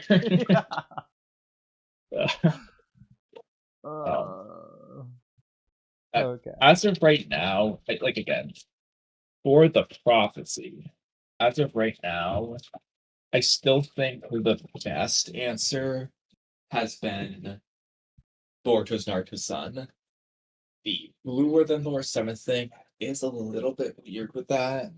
You could always just combine the two, but the more you speak about naivety, the more you're taking away from the Naruto's son thing, which is the prophecy. So both can be there, but like again, the naivety is not what's causing the prophecy if it's being Naruto's son. So it's one or the other as far as the prophecy goes. Yeah. It's also possible, okay, I'm not gonna say this is good, but it's possible that from Momoshiki's perspective, the blue eyes are just Boruto being Naruto's son. But from Sarada's perspective, he's more naive than Naruto. Well, to be fair, you could say from the story's perspective of when Sarada said it, because Sarada isn't. No, she's just talking about his eyes are literally the color blue more than art. Yeah. That's what So Sarada that's what meant. I meant. Yeah. That's what I meant. But Okay. if I had to say it my way because it was so funny. Sarada just thinks he's naive. It's just randomly at that point of the story for no reason. It's just call him crapping out. on Boruto's dreams or whatever after revealing hers. Yeah. He beats Momoshiki, and she's like, Boruto is really naive, even more than Naruto. My idol. It's like the closest thing I can imagine to that would be naive. imagine like before the Naruto versus Kiba fight in the tuning exams, Naruto spouting off, I'm gonna be Hokage! And then instead of like bullying him, Kiba's like, oh yeah, that's cool, Naruto. I think I'm gonna be like a dog owner when I grow up. And Naruto's like, what are you, stupid, Kiba? You're never gonna do that. It's just unrelated. For no reason at all.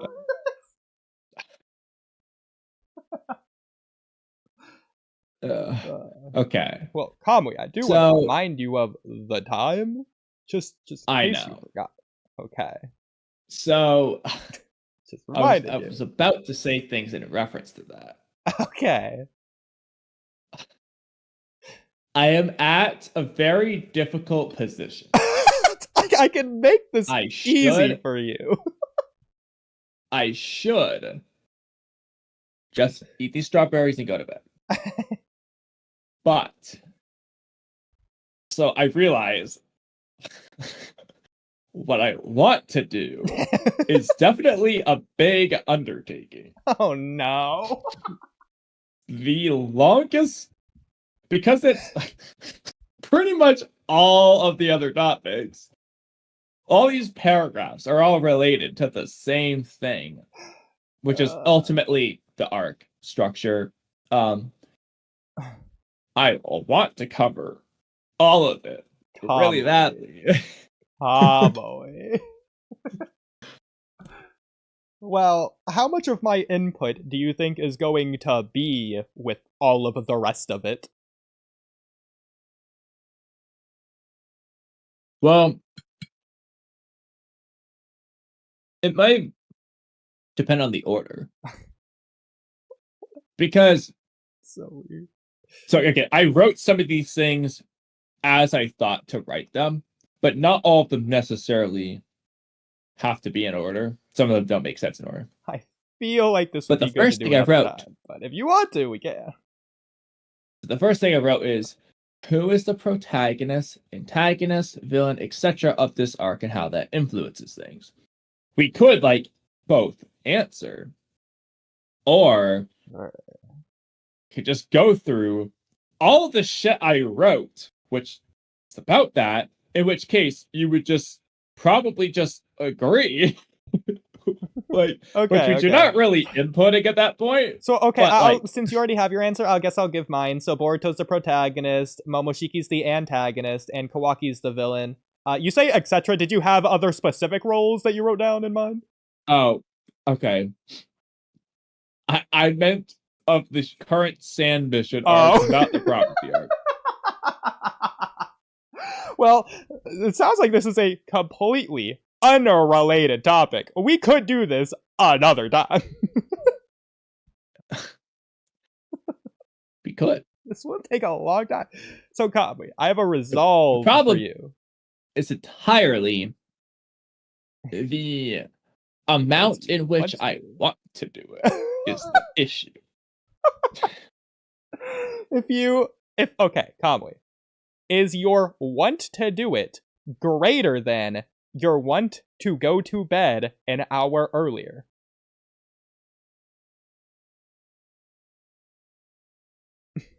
That is the question. Okay. I have an idea. Because this could influence things. Uh-huh. You said no to BlueStar on Saturday, which suggests we're just not streaming Saturday, I assume, at all. Yeah. Okay. To clarify, also no movie or whatever. You're just gonna be busy. Nothing Saturday. Maybe late Saturday if you want, but I figured that you probably don't want to be up late anyways. It would have to depend on how late. Because if it's just a movie, we start at like 10:30. Might be fine, but to depend on how late. Okay. Okay. Either way, no stream. The question then becomes, and I don't want to do a stream Sunday night. So tomorrow, are we planning to stream, or are we planning to not stream? If the answer is not stream, if anything, cam, whatever, then I want to do this topic so we can just do it. If the plan is to stream, could wait till tomorrow. That is gonna be the difference maker, but it entirely depends on us confirming yes or no to stream tomorrow now. I feel like we could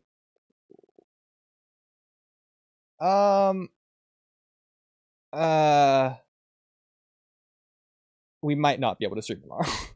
Just thinking about it. Okay. Okay. We Then, probably won't be able to. In that case, because I'm gonna now stay up an hour later, that means if you do a movie and it's early enough, that's fine. But it means I will not be staying up late tomorrow night, so that I just can try my best to get right back on track as soon as possible. Okay. Well. So we can do it tonight because now I have Friday night, Saturday night, and Sunday night to hopefully improve it. So. Okay. Okay. So I guess with this new context, I can answer these beginning questions and then probably go to the bathrooms, and then you can speedrun a lot of this while I listen on my phone.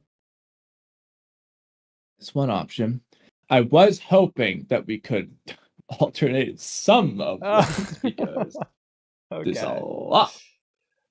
So protagonist, antagonist, villain of this arc. I feel like an easy thing to say could be Sarada's the protagonist, in which case you would go from there, maybe reuse the antagonist, and then I guess Matsuri is the villain.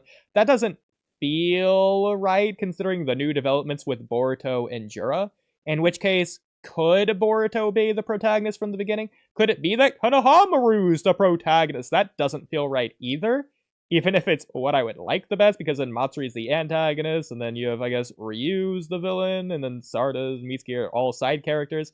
And to be fair, Sarada and Mitsuki seem to have, like, a similar relevance to this mission and or current story. Sarada, obviously, a little bit more important, but she's been knocked out, whereas Mitsuki has had constant things, even if it's not development, at least he's awake. So Kawaki just showed up, maybe he's fighting, so maybe he's the protagonist, but I really doubt that. I feel like he's just a secondary, not secondary, but more like deuteragonist, in which case you would do A story, B story, in which case Not show you'd anything. probably say Boruto's the protagonist, but it's also just fair to say there could be multiple protagonists. That is a possibility, as unlikely as it is most of the time. But, I mean, considering the first arc of Two Blue Vortex, I wouldn't put it past them. But that's all of my thoughts on that. Okay. So do you want me to go to the bathroom while So- you say a lot of this?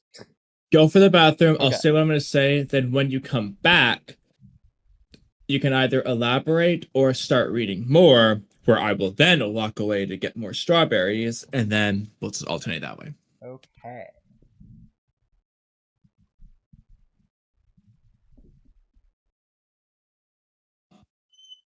Okay. This first thing I say is kind of going to set the framework for other stuff. So, the last two arcs, meaning the Sand Village and Hidari-Jura Invasion arc, seem to be taking an interesting approach to protagonists, so let's try to rationalize things. For the Hidari-Jura Invasion arc, the most sensible protagonist is Boruto. Himawari doesn't do a single thing or get any screen time for the first 4 chapters out of the 9 to 10 chapters in this arc. 9 to 10 because it depends on whether you include chapter 14 or not. And you can't just not have the protagonist for the first half of the arc. Similarly, Himawari doesn't do anything for the last 3 chapters of the arc either, meaning she's actually only there for 3 out of the 9 to 10 chapters of this arc. Chapters 9 to 11 is all Himawari is actually there for. Furthermore, she didn't have a goal until the Shinju literally came face to face with her, which was nearly halfway through the arc. It's the end of chapter 8, beginning of chapter 9. So, Himawari's goal, that drives the story forward if you're a protagonist, is from chapters 9 to 11 of this chapter 5 to 14 arc. So, she can't be the protagonist. Kurama falls into the same camp as well. Likewise, Sarada is there for chapter 6, and then not really there until chapters 11 and 12, and then that's it for her as well. Like Himawari, she doesn't have a goal until the Shinju confront her directly. With the other possibilities out of the way, let's get to Boruto. His goal is seemingly either to defeat Hidari and free Sasuke, or to protect Himawari and especially Sarada from Jura and Hidari, or both at the same time. In chapters 5 to 6, Boruto approaches Sarada and gives her info about the Shinju. We all know Sarada acts dumb and pretends she can't figure anything out, but Boruto likely did that as a warning for Sarada and to work towards his goal. Whether it's to save Sasuke or to protect Sarada, warning Sarada about the Shinju and Sasuke's fate helps either way. He then faces Mitsuki, which is more so his first obstacle rather than anything pertaining to the rest of the arc, but it also sets the foundation for future things with Mitsuki, such as what happens in chapter 14, which if it's in this arc, then it relates, and what may or may not happen in this arc or the next. It might not directly be for this arc, but it's obviously part of his overall goals. Then Jura and Hidari invade, and he first deals with Kawaki, who is also just another obstacle in his way, but like Mitsuki, it sets the foundation for future things with Kawaki, even as early as Kawaki killing Hidari instead of off-guarding Boruto or something like that. That it obviously plays into this arc as well. All that's to say, dealing with Mitsuki, dealing with Kawaki, it's still supporting his goal to protect Sarada and Himawari and or save Sasuke. Then Boruto is just dealing with the antagonist at that point, mostly Hidari. Then he has some resolution stuff. Boruto clearly makes the most sense out of all the characters as the protagonist. You can attribute pretty much everything he does as relating to that goal that would make sense start to finish. I'm sure Jo or Mamba will say this was all obvious and blah blah blah, but they would have never been able to write any of this if you asked them to, no matter how simple it may be. With all that in mind, what about this arc? So I go through some possibilities. If Boruto is the protagonist, then his goal must be to protect Team 7, to defeat Jura, or both. He starts the arc by preparing his team up with Kawaki, then up until the midpoint, Boruto's quote-unquote battle, assuming he's a protagonist, is simply to wait until Ryu is defeated. That's something he's struggling with. He wants to go early, multiple times, coaches tell him no. So the first battle would, of the arc, be everyone versus Ryu, and Sarada wins. Sarada wins and Boruto waits. That's the first battle's victory. And then from there, we just have to have chapter 22 and onward. In theory, Sarada could have made sense as a protagonist, given that she's thematically relevant to the arc and she takes a lot of focus with her relationships with herself, Sumire, and Boruto, and overcomes her flaw against Ryu. But if she was the protagonist, it seems odd for her to have that character conclusion so early before the midpoint. What would even happen in the final stage of the arc for her at that point? She already overcame her flaw. She hasn't established a new flaw for her to overcome, and usually that flaw is established, earlier, not after you overcome your first flaw. Similarly, Konohamaru could have theoretically worked as well, but now that Matsuri is just the Thorn Soul and Jura didn't save her and heal her before coming for Boruto, it feels odd for Konohamaru to be the protagonist, not to mention that he had practically no focus for the first and last 3 chapters and only really had focus for chapters 18 to 21, much like Himawari in the last arc, so it's likely not Konohamaru. I wish Mitsuki could be the protagonist, but we sure know it's not him. Kawaki ain't it either, because, again, Kawaki, even if Kawaki has the goal of getting the limiters off or defeating Jura, he's not doing it. Nothing the first half of the arc has anything to do with the Kawaki. Yeah. So input on that real quick if we want. Okay, I'm gonna go get my strawberry. How long do you think you'll talk for? Not too long. So on that last part, I agree with you, obviously, as I've already said. I do wish it was Mitsuki. I don't feel like it is going to be, but I think it would have made the most sense going into this arc for it to have been him. He was more or less absent up until this arc in Two Blue Vortex, minus his one fight with Boruto that lasted, 2 chapters? He had his love conversation with Ada. Okay, so 2 chapters of relevance because of the love conversation with Ada as well, then. So 2 chapters of relevance. I'm not going to count that for the arcs itself, in which case he's mostly been absent in Two Blue Vortex. That being said, they did do the love thing with Ada, and this arc being about love 1 arc later. Feels like they could have been building Mitsuki up so that he is the protagonist in this arc, especially considering Sarada had her whole thing with love and Mitsuki was there to witness it, which would be kind of similar to Naruto witnessing Zabuza and Haku going through their development and what Naruto can learn from that. Mitsuki could do a very similar thing here, because I feel like he didn't really do that. I feel like that's a little bit less. I mean, I'll also just add real quick, rewrite, Mitsuki doesn't use Sage Mode against every single person leading up to this point. Yeah. So he either used it against Boruto exclusively or has never used it. Now, Mitsuki has that conversation with Ada. Take some of that conversation, but remove part for now, which is going to be the, I've affirmed myself part, and save that for the Ryu situation. Have Mitsuki not using Sage Mode. Yodo has the exact same dialogue, but make it make sense this time. But the same dialogue. You're hiding your power. I can hear it. Mitsuki literally was doing that for all of Boruto, and then he uses it because he decides to affirm his identity as Boruto taught him and as Yodo's mentioning here. So he just finishes that character arc. And boom, you basically give Sarada's character arc to Mitsuki, who had the same character arc anyway.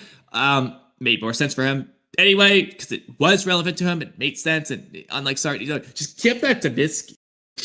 Yeah, Melo's not gonna like it, but I am. Yeah, the arc where Boruto, his son, is supposed to be dying against Jura.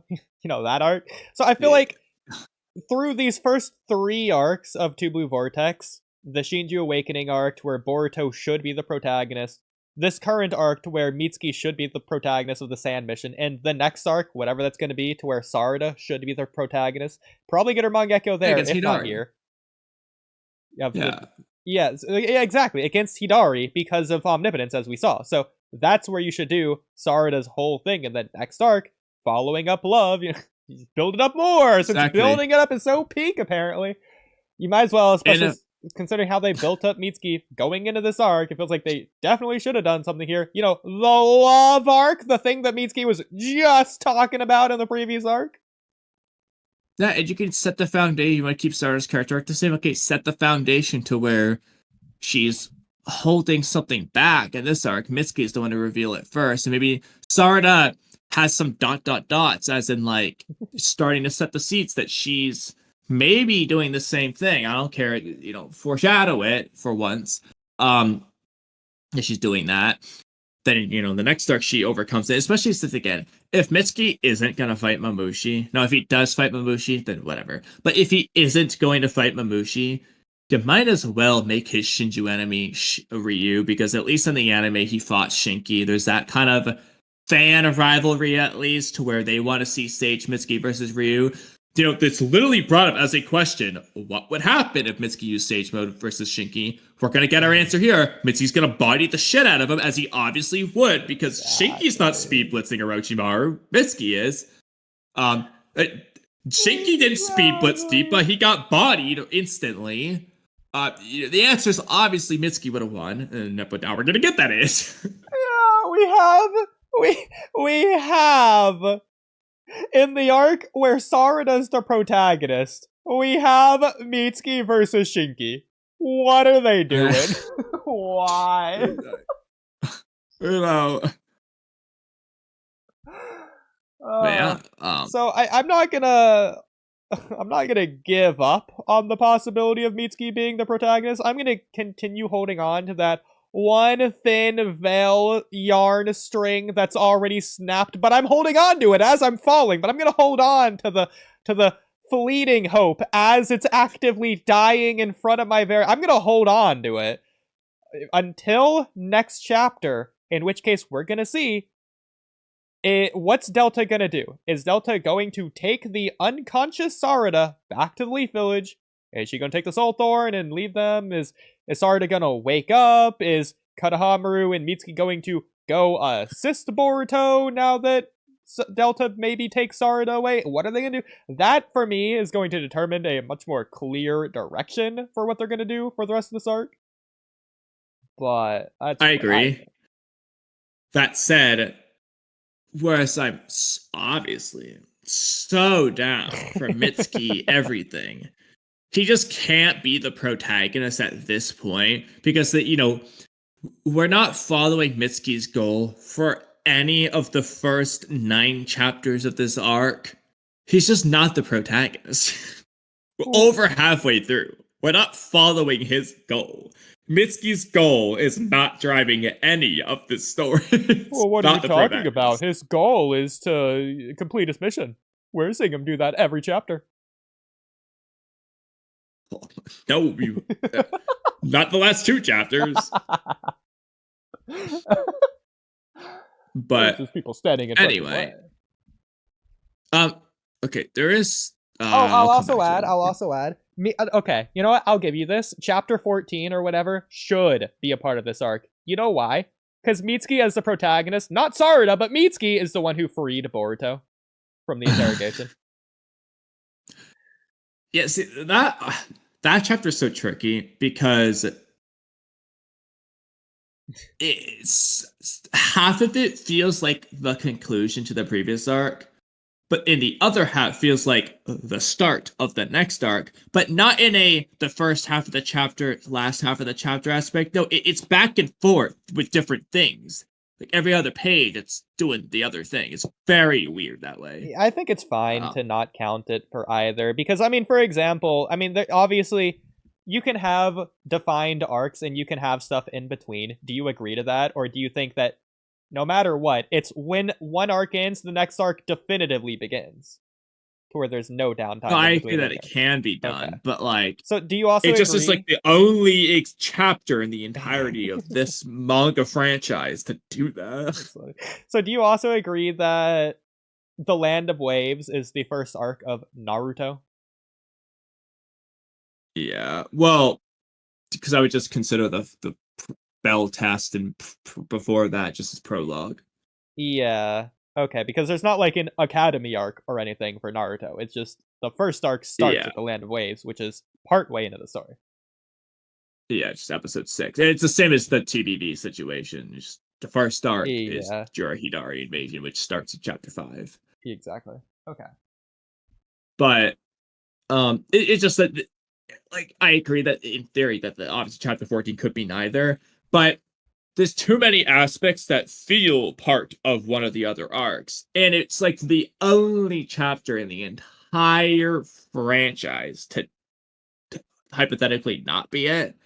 Well, To the point that I'm like, I don't think Ikimoto's doing that. to be fair, I would also say that rather than downtime, you can consider the in-between stuff as a prologue/epilogue to the prior/latter arc.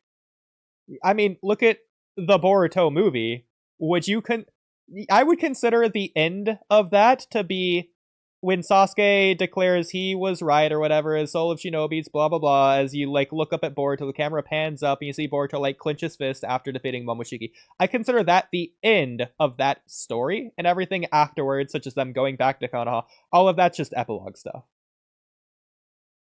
It depends on the well, okay, so that one's tricky because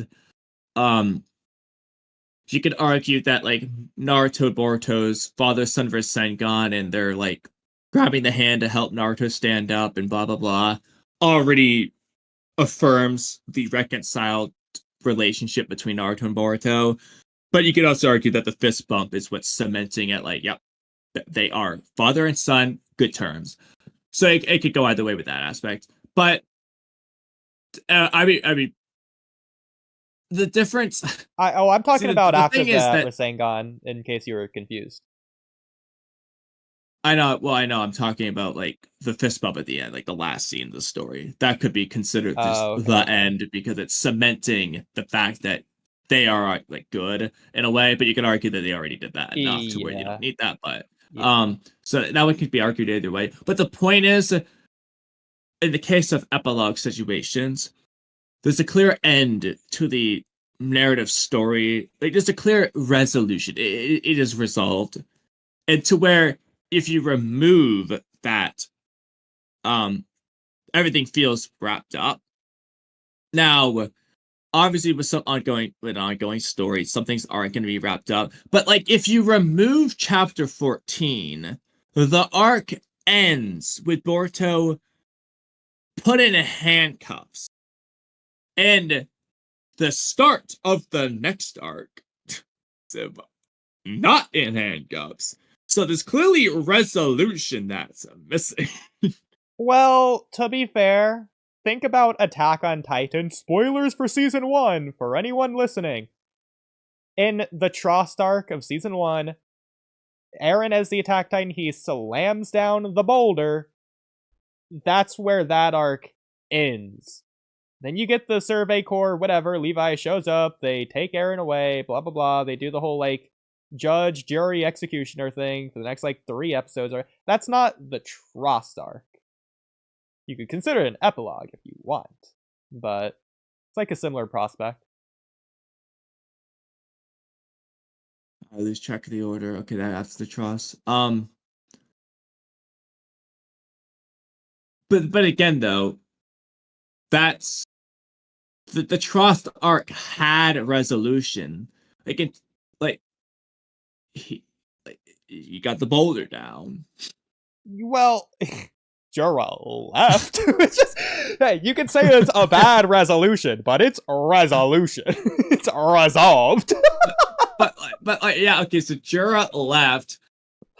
Boruto falls asleep and gets handcuffed.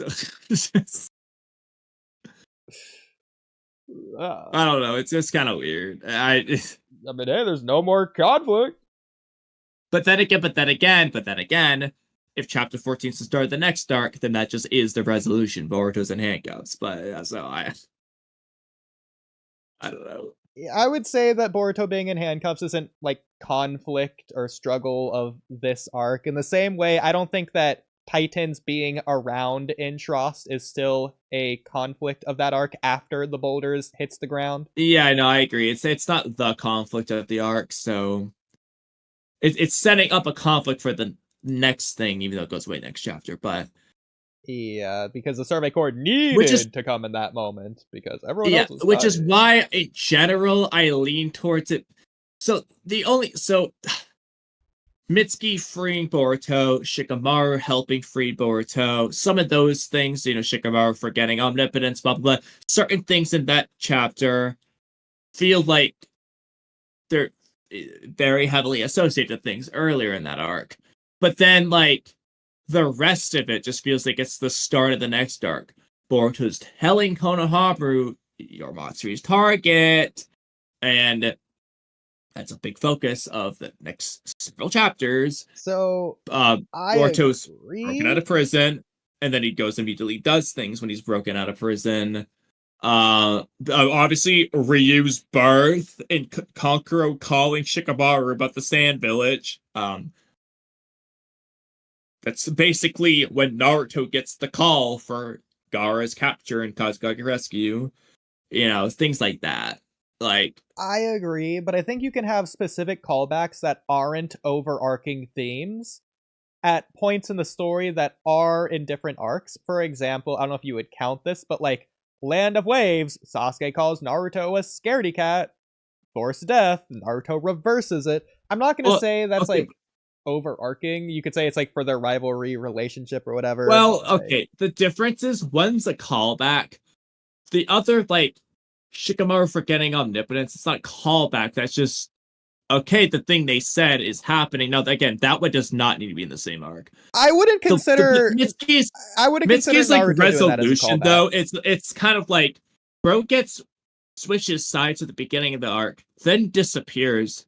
So we can just, in one chapter at the beginning of the next arc, like, save Boruto. It almost feels like that's a good thing to end the arc with, because, it's resolving Mitsuki's character thing from earlier this arc. Mm-hmm. That's what he's doing now. I definitely wouldn't consider it a callback, though. I think it is still just like... I'm saying it's not a callback, but it's addressing / resolving Mitsuki. It's like... it doesn't need to be in this arc, but like Mitsuki's one feels like it feels like it belongs in the same arc. But I would say more things make this chapter feel like the beginning of the next arc. I mean, it is also just adding things as well, to be fair. Like the elders, it could be, but Mitsuki's Lord. But like, so again, I would, if I had to pick, I'm picking this as the start of the Sand arc, personally. Sure. But either way. I'm gonna go with my strawberries. Can you just read? So I'll give you the caveat. I wrote in the middle. I'm just keeping all the notes I think of. So some things I write are a bit different or out of order or whatever, but I'm just keeping everything. I'm gonna get some strawberries. Just read the next thing I wrote. What was the last thing you wrote, or the last thing you said? It's on my screen. So I start with, what is Boruto's flaw? Yes. Okay, so what is Boruto's flaw that must be overcome in this arc to defeat Jura and make him retreat? Given Jura's commentary throughout the arc, it should probably involve love and how Boruto deals with it. Will it involve his sword? Will he sacrifice the sword to defeat Jura somehow? Something else? Not sacrifice the sword, but use the chip to his advantage somehow. Heal the sword. What do we think? I'm just keeping all the notes I think of, so some things I write are a bit different than others, but I want to keep everything else in case. New version of this, thematically, Boruto should probably be fighting to prove that love is not something to overcome, but something to embrace, I assume. That, while love can sometimes lead you into dangerous situations, Yodo and Konohamaru, it can also lead you to achieve things you never thought possible, Sarada. By proving this to Jura, he can narratively overcome him. The question is, how can he prove this to Jura?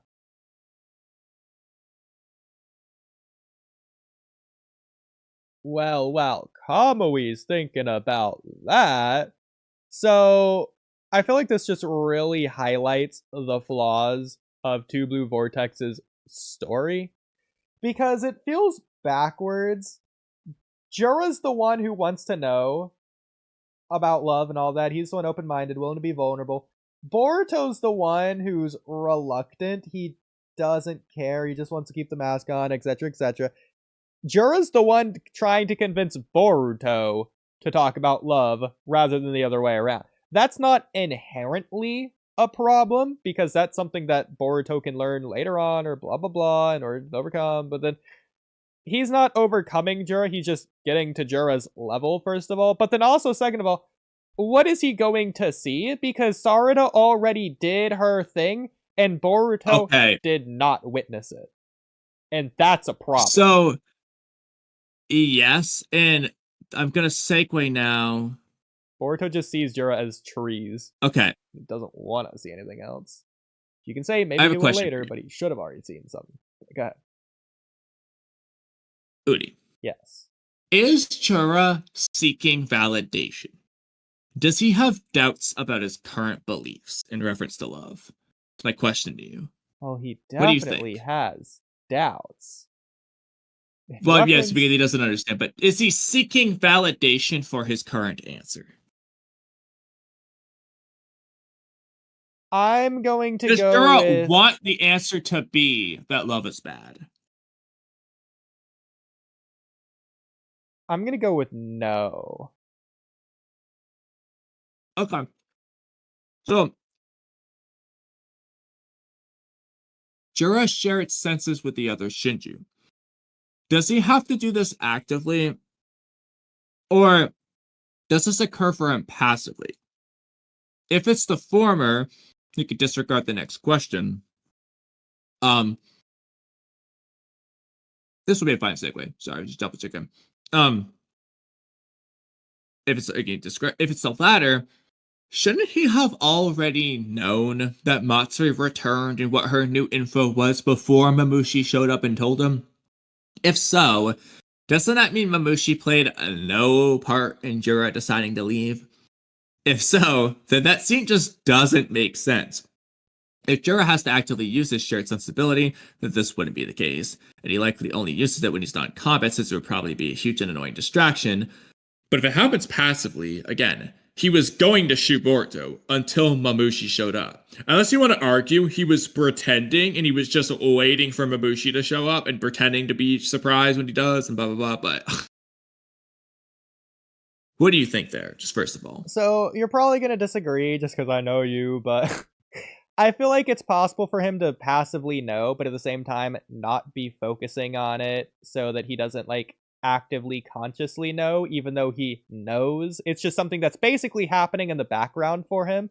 Not that he doesn't know, he has the information, he just hasn't, like, thought about it yet, because he's so focused on Boruto and what's currently actively right in front of him that's interesting him more.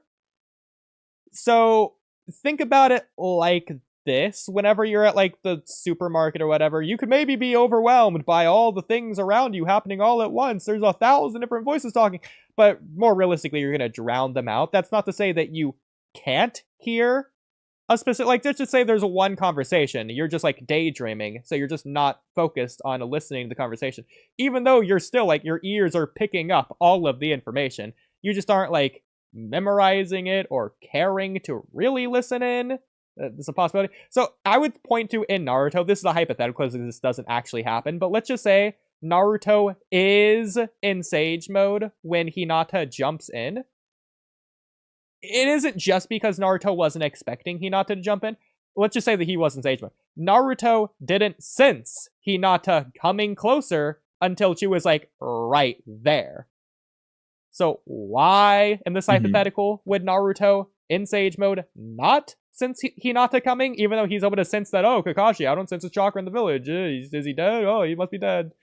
Why would it's inconsistent? Well, it's not inconsistent because Naruto's more so focused on pain. Even though he could sense Hinata approaching, he wasn't, like, realizing Hinata was approaching, if that makes sense. Okay, I'm fine with that. That was kind of a segue anyway. Because with the actual point, with the validation point, I think we both agree he just would be actively using the ability.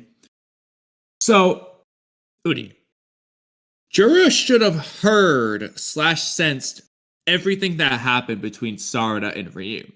Because He's doing it with Matsuri Konohamaru. He's not fighting. He's literally going out of his way to focus on what's happening in the same mission. He noticed Ryu's put his hand through the claw mark at the very least. So he should have probably, at least. He also gave Sarada that funny look. He probably knows what happened with Sarada and Ryu. But have you noticed? He's yet to comment on any of it. Instead, he has solely made note of the situations between Inojin and Himawari, Konohamaru and Matsuri, and Boruto and Sasuke's sword. He's only commented on the situations in which he views love to have been a negative thing. He hasn't said a single word about Sarada channeling her love for Boruto in a positive way in order to defeat Ryu. What do you think about that? Again, it doesn't. I'm not saying that the answer has to be seeking validation. My point is, he's pointed out all the bads, and he's specifically not pointed out the good that he knows happened. So what do you think about that? You're not gonna like this because it's not something that you mentioned, but I mean, it's possible that it could just be like the Senrigan, where he can only like view one at a time. So he was only watching Matsuri, which doesn't make sense, but it's a possibility. I guess it could make sense if that's the one he expected to have the love things to witness from what he had seen between Well, the I two mean, years. Well, first of all, he's connected to all the other divine trees through shared senses. He can be connected, just not at all times, especially if it's like an active thing that he has to do. That's possible. But either way, if he doesn't know what happened with Sarada and Ryu, why is he looking at Sarada funny? Well, saying he's looking at her funny is interesting. He's You know what I definitely mean, though. looking at her. But why is he, like, specifically looking at her at that one scene? I know he doesn't say anything, but, like, why did he focus on her for a brief moment? I mean, I disagree with everything I'm about to say, but a few possibilities is... First of all, she's the only one who's knocked out, ignoring Yodo who's dead. So why is Sarada knocked out? That's weird and strange. I don't know what would happen there. It's also possible that he could just like put 2 and 2 together. He knows that Ryu was defeated. He saw Ryu's fingers through the claw mark or whatever. Well, would the natural assumption be that Mitsuki beat him then? Because he's the only one not knocked out? To be fair, maybe he is looking at Mitsuki. Mitsuki's like right next to Sarada. It's possible. Okay, that's my favorite interpretation. Even though all the narrative goes out the window, though. Yeah. I mean, it's possible that he knows that Mitsuki won't be strong enough for whatever reason, but for some reason he thinks that Sarada was somehow. I don't know. The thing is, if we're gonna say that he shouldn't be looking at Sarada anyways, he should be looking at either Araya or Yodo. Why? In my opinion. Because they're the ones who are doing the love thing, especially out loud. What has Sarada said about love out loud? All she said, she's like, not gonna hold herself back because of Boruto. What does she say out loud that Jura would find interest in the first place? Because Jura's clearly not seeing Sarada's flashbacks or whatever. He heard her say how powerlessness she is. Her own feelings towards Boruto. Isn't... So is she saying that out loud, or is she thinking that? Yeah, she's saying it out loud. I mean, if she's not, then she's just... I rejected them all, and she's just not telling Ryu all the things she rejected. That is the funniest interpretation. Especially with Ryu afterwards being like, quit mumbling nonsense. What's he talking about? It's nonsense. Well, maybe that's why Ryu's calling her a psycho, because you just randomly stop. What are you talking about? Only someone who's crazy would do that. So, okay, I'll also add, I think it's plausible that Jura's probably not looking at random books, but he's looking at the most important books. One of those books is likely a book on the Mangekyo Sharingan, the same one that Sarada picked out at that library the one time. So Jura probably has some sort of knowledge on it. Why he hasn't told Hidari anything about it yet is interesting, but it's definitely something they could play with. Would be cool. I agree. Yeah. I mean, what does Sarada say what she sees in the book about the Mangekyo? What does it say? Not much, but it was just like secret Sharingan. That's rare. Not many people have it. Does it say how it's awakened in any kind of regard? No, she doesn't know that. She does not know how it's awakened. Right, yeah. Okay. So then it's probably not saying anything about killing your closest friend, or love, or hate, or not holding yourself back. No, because she literally asked in the car actuation arc, like, like, Sasuke, how can I get your Mangekyo Sharingan? And he's like, yeah, let's not do that. Yeah. So, okay. So he probably doesn't know anything about the Mangekyo, so he's... I mean, unless he's just looking at Sarada because Mello's right, and Sarada's just apparently OP randomly, I guess. Not gonna happen, I don't think so. So I think it has to do with the defeating Ryu thing. But so I will say right now, I am looking back at this dialogue. I will give you this. Other than my feelings for Boruto and the class rep's feelings, Sarada and Yodo aren't directly... So obviously for the story, clearly talking about our love for Boruto. Mm-hmm. But in terms of the dialogue that Jura is hearing, he's got this. Like, and that's it. So I could understand if he just wouldn't understand how Sarada's related to love because of that. But because they had him look at Sarada, it makes me feel like that's him, like, curious about things. Maybe that's why he wants to test this theory to Boruto, because he already seemed pretty confident when he's talking to Hidari. But maybe that's why he wants to test it, because Sarada's making him question things. It's possible. And I will say that I still can't get over how Mitsuki looks here. This panel does kind of imply he might be looking at Mitsuki, but this one's implying he's looking at Sarada. So. Just taking turns looking at each of them.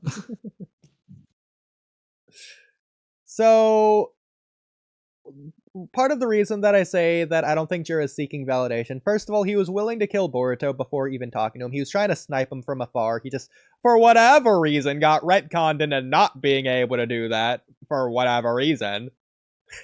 So he was willing to kill him before he even got a chance to talk to him, and then he's willing to kill him now before Boruto's even answered him, even on the accomplice, let alone on love. He just happened to ask him because you might as well, why not? You're not losing anything. He's just only getting the chance, I guess.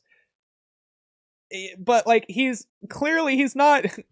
Outside of Boruto, he's not even showing up. Like, why didn't he show up in the middle of Yodo's conversation about love? If you really want to know all that bad. Why would he not show up during the Mangekyo Sharingan scene with Sarada? Why would he even go to Boruto instead of staying next to Sarada, maybe even, like, kidnapping her so that when she does wake up, he can ask her? Or maybe he's gonna heal Yodo to find out. But he's not doing any of that. I don't think maybe, though, maybe what he... So, I'm not saying you have to believe this. I'm gonna offer the counter arguments.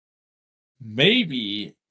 he wants to see things play out without him, like, forcing them. So, like, for example, in a way, so, like, Donna Ryu, he needs to just see if Sarada or Ryu will win in this case. Will she lose because of love, or she win because of love? Then afterwards, he's gonna test it on Boruto. Will Boruto win because of love or lose because of love? He needs to just see how it plays out in order to confirm his theory or not. I agree. Could argue. So, the funny thing about this, first of all, obviously Jura doesn't know how Sarada awakened her Mangekyo. Honestly, Jura probably thinks Sarada awakened her Mangekyo here. I think that's an assumption he would make. Not that he wouldn't know when she awakened. No, he would think she awakened it here. If I'm Jura, that's what I'm thinking anyways. Right? I mean, that's what Ikimoto thinks, apparently, so... Yeah. So, that's interesting. But the audience, from... As long as you're not a Two Blue Vortex only fan, no, even then the audience knows. They know that she awakened it at the end of part 1, and we go back and forth on this, but I think the last time we talked, at the very least, I think, if I remember correctly, this might just be me fueling my own bias, but I think I remember you agreeing with me that if Sarada never heard that Naruto, or anything about Naruto, she only hears about omnipotence in Boruto, that she's likely not awakening the Mangekyo. I think I said I wasn't sure. Might be my answer. I think you said you weren't sure one of the other way, but on this way, I think you said that it's likely the case. No, it was... I think what I said was that if it's only Naruto... I don't remember what I said.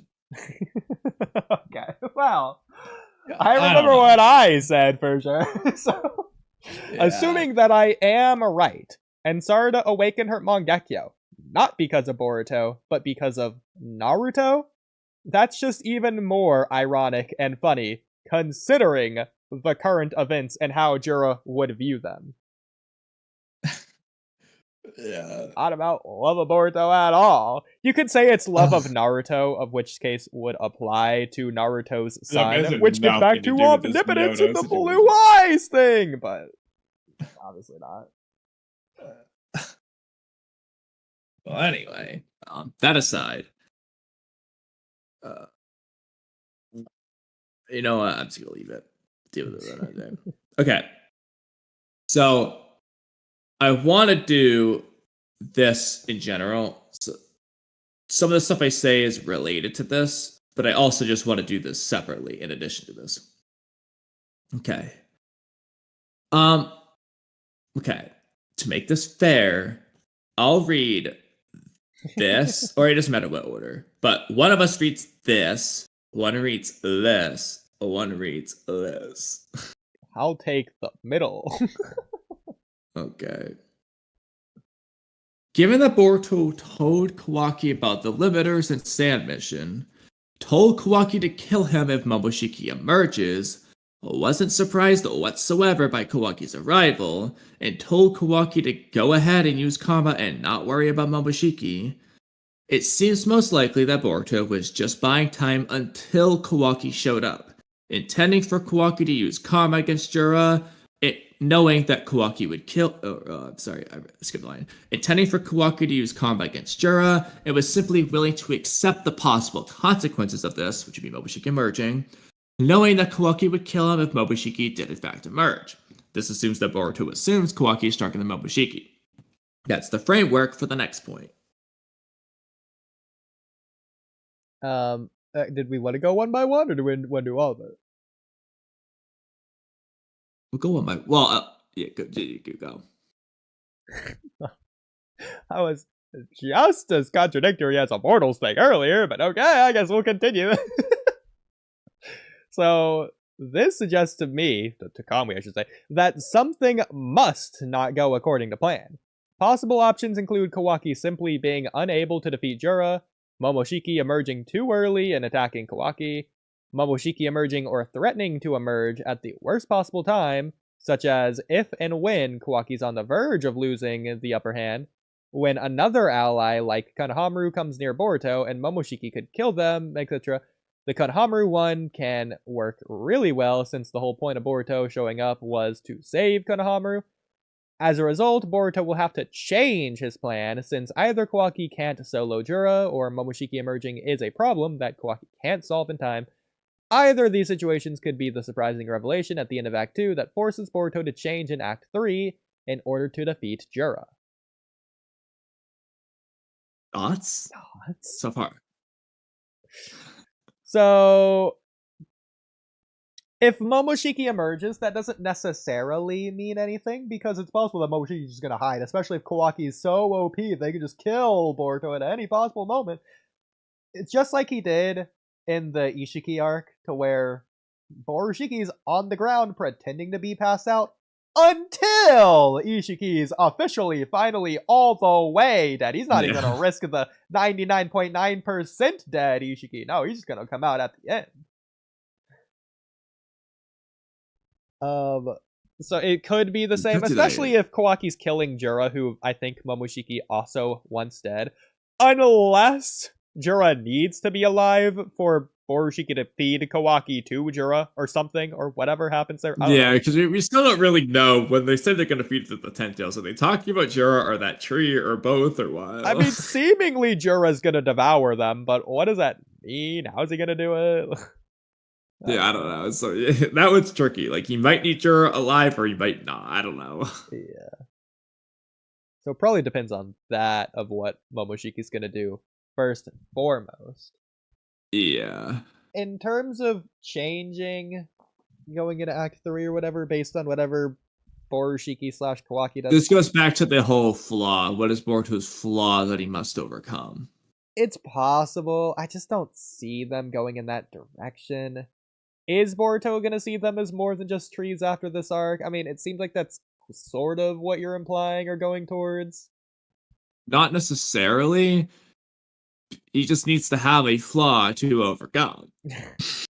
Pick your flaw. What's that gonna be if it's not something we've already seen? Or is it just something I'm not considering? That somehow Kawaki / Borushiki is gonna show him? What? I feel like it would only possibly be through that's where I'm okay, so... Yeah, so I guess I'll just continue, because it's going to add more questions. So the question is, what can Boruto do to change that isn't purely someone else bailing him out? I like Ada asking Damon to save them, but how does that reflect Boruto's flaws or lack thereof? Thematically, it works for following your heart and all, but it doesn't reflect anything with Boruto. What can and should Boruto do in this situation? If Boruto can do something that leads Ada to asking Damon, I'm so on board, but otherwise, we gotta think elsewhere, I think. No, I don't think that matters, because as long as Boruto can stall long enough or do something that makes Ada act, especially if he does something that makes Ada act, similar to Sakura. That's literally what I said. Okay. If Boruto can do something that makes Ada act. Okay, I thought you meant more so directly, like somehow Boruto asks Ada or something. Okay, that makes more sense. No. He would have to. Well, first, what would that reflect about his character? I was just asking for help. No, my point is what I mean is what you're saying. Senrigan, please send Damon. Yeah, exactly. Like that's not a character plot thing. Like, it had to be something about like. I'm gonna make a simple example. This has nothing to do with Boruto, but actually, no. Here's an example. Okay, imagine if Boruto's in this Momoshiki character arc, and he just does that.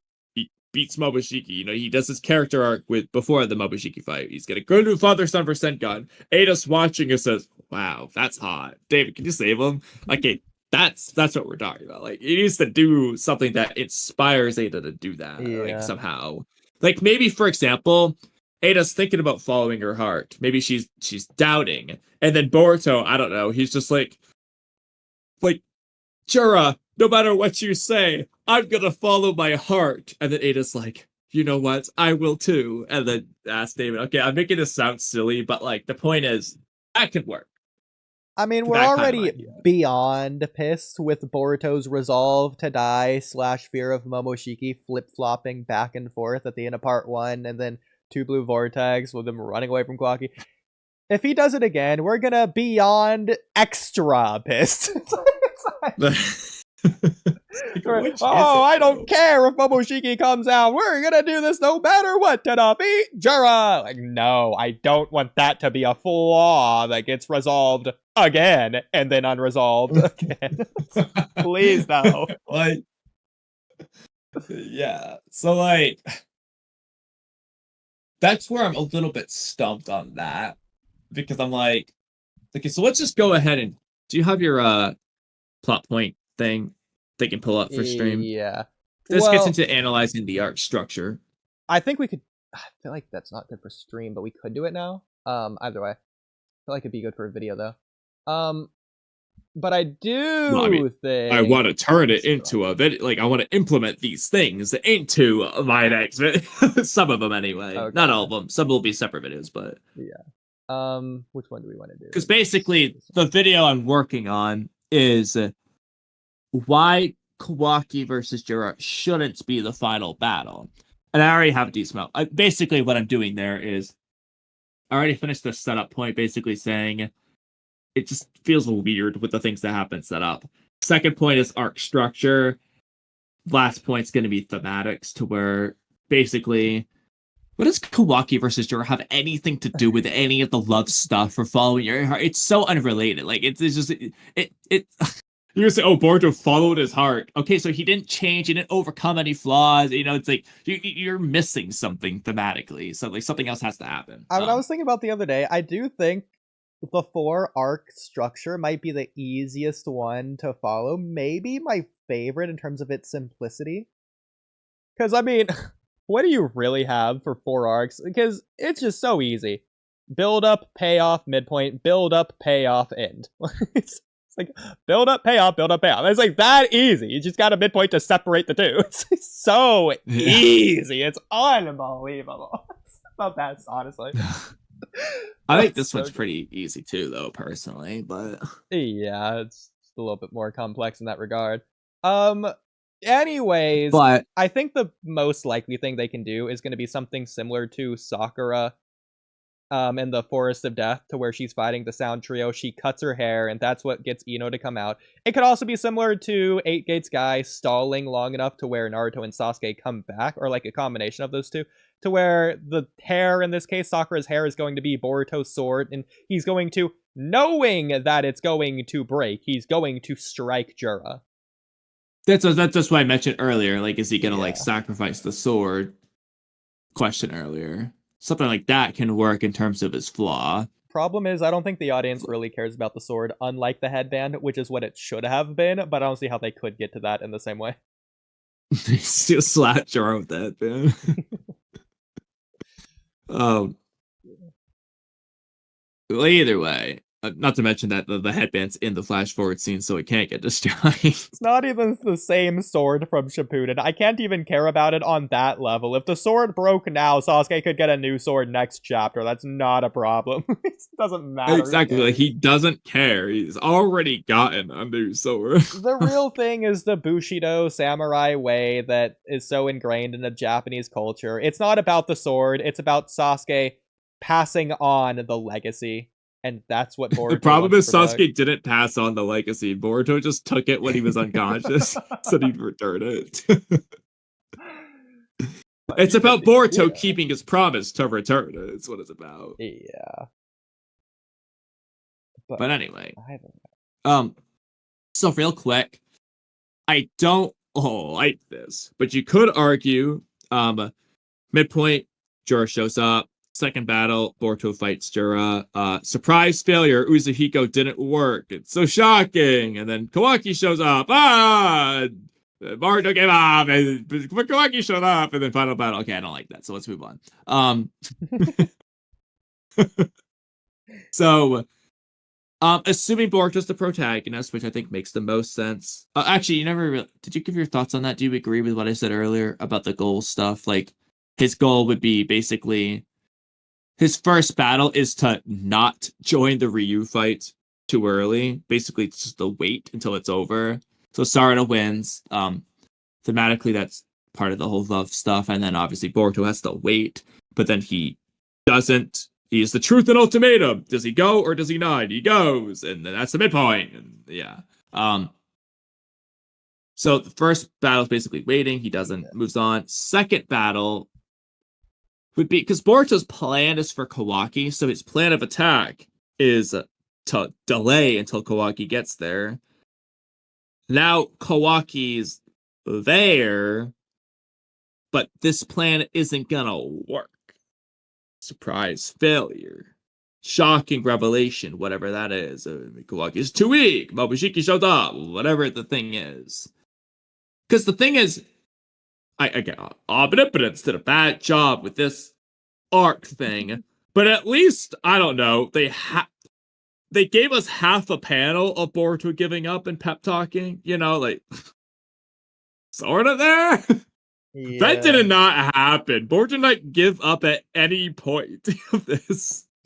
Never gonna pep talk either. The problem is, I can't possibly see what flaw Boruto's going to overcome that's going to feel like it belongs in the Naruto franchise. Because it feels so anti-Naruto for whatever Boruto does in any kind of way to be overcoming or giving up on love in any kind of way. Like, what's he gonna learn from this arc that he's not gonna do as a mistake in the future arc? If this hypothetically happens again, is next time is he not gonna show up at all and he's gonna let Konohamaru die? That doesn't feel like Naruto.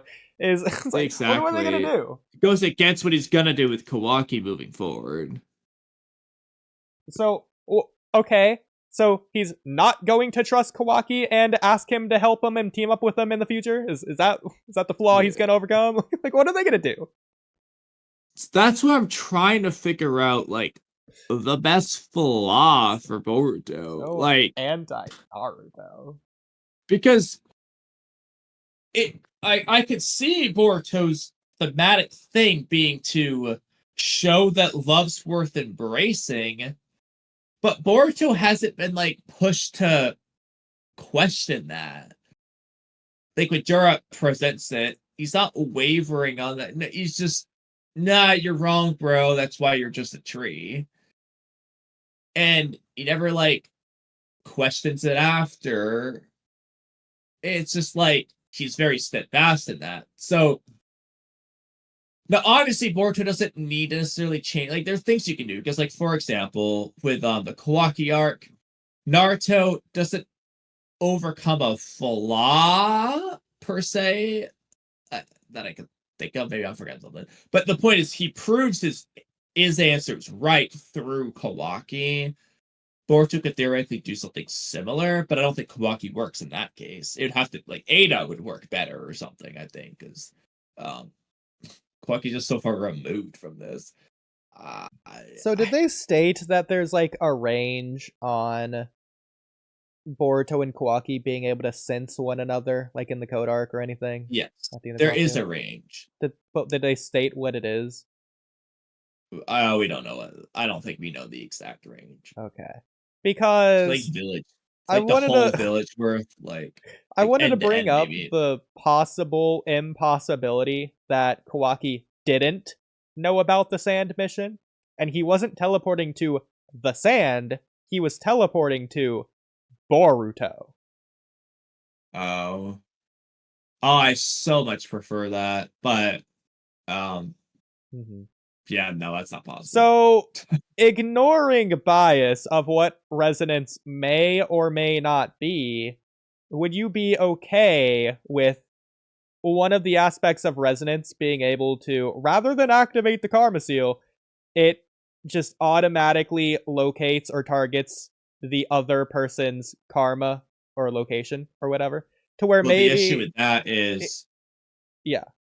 The billions of times Kawaki could have done that and didn't.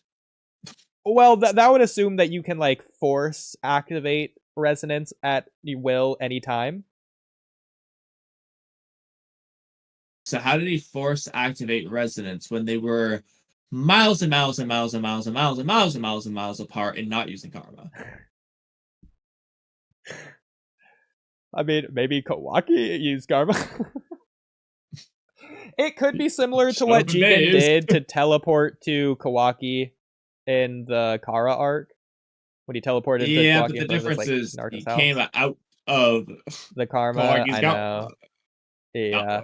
So it's not the same, but, like, you get the idea to where that would have been cool, though.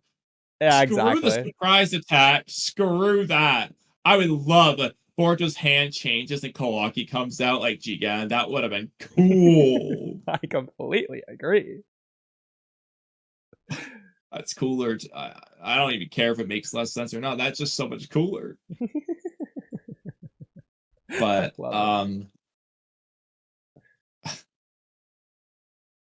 But anyways. Yeah, I mean, it's like, so let's just say Kawaki loses to make it simple. Sure. How is Boruto to continue forward? Is it that he just doesn't give up? He never gives up, and that like sways Ada?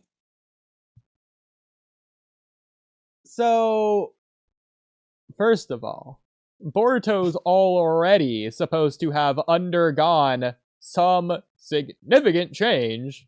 I want to point that out already. So, what has Boruto done to change? He went to the sand mission at the midpoint.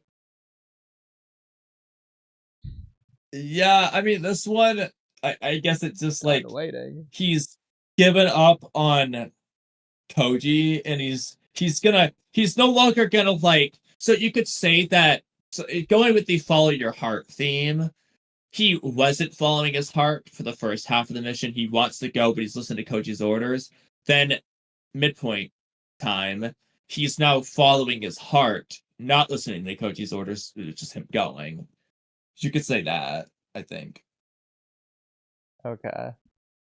So, just looking at this, we have planning. Character comes up with a plan to stop or confuse the antagonistic force. I don't think this necessarily has to be kill Ajura, but specifically Boruto's plan that he clearly has planned with Delta and Kawaki, that he's stalling Jura long enough for them to activate whatever plan it is.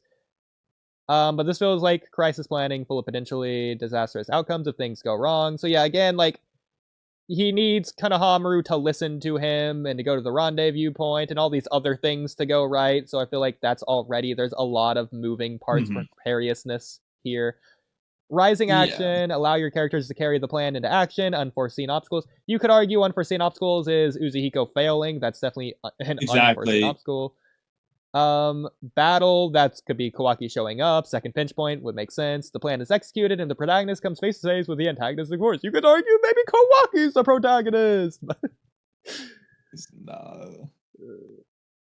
I mean, so how do you see this coming to be? We have major crisis, a surprise defeat sets your character back. How do they deal with the consequences, as well as big twists and disaster? We learn something shocking about the antagonistic force. How does your character react emotionally and physically? And that's what kind of gets into my...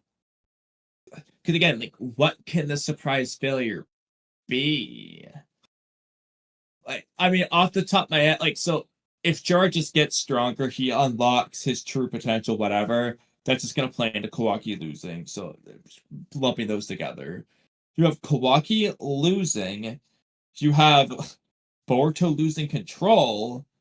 What else could there be for like from Boruto's perspective, especially for like a major crisis? Like, I mean, was Boruto stalling until Kawaki showed up? I don't know. We don't know, and that's where you could argue that, like, well, okay, so first of all, though, would a major crisis be? Jura knocked him out, I guess. Would or he Boruto tagged even Uzuhiko. do Uzuhiko on his own, expecting Kawaki to show up? I don't think he would even do Uzuhiko. See, that's kind of what you could argue just to delay him, but again, that he was just going to go for the kill. So that makes it seem like he was just, if Kawaki, you know, he was going to go for the kill. If he could have killed Jura before Kawaki shows up, he would go for it. But yeah, he was expecting Kawaki to eventually show up, seemingly. Because I like the naivety of he's expecting himself and Kawaki to be able to defeat Jura, but that just goes against what Koji said. But at the same time, Koji never said anything about this.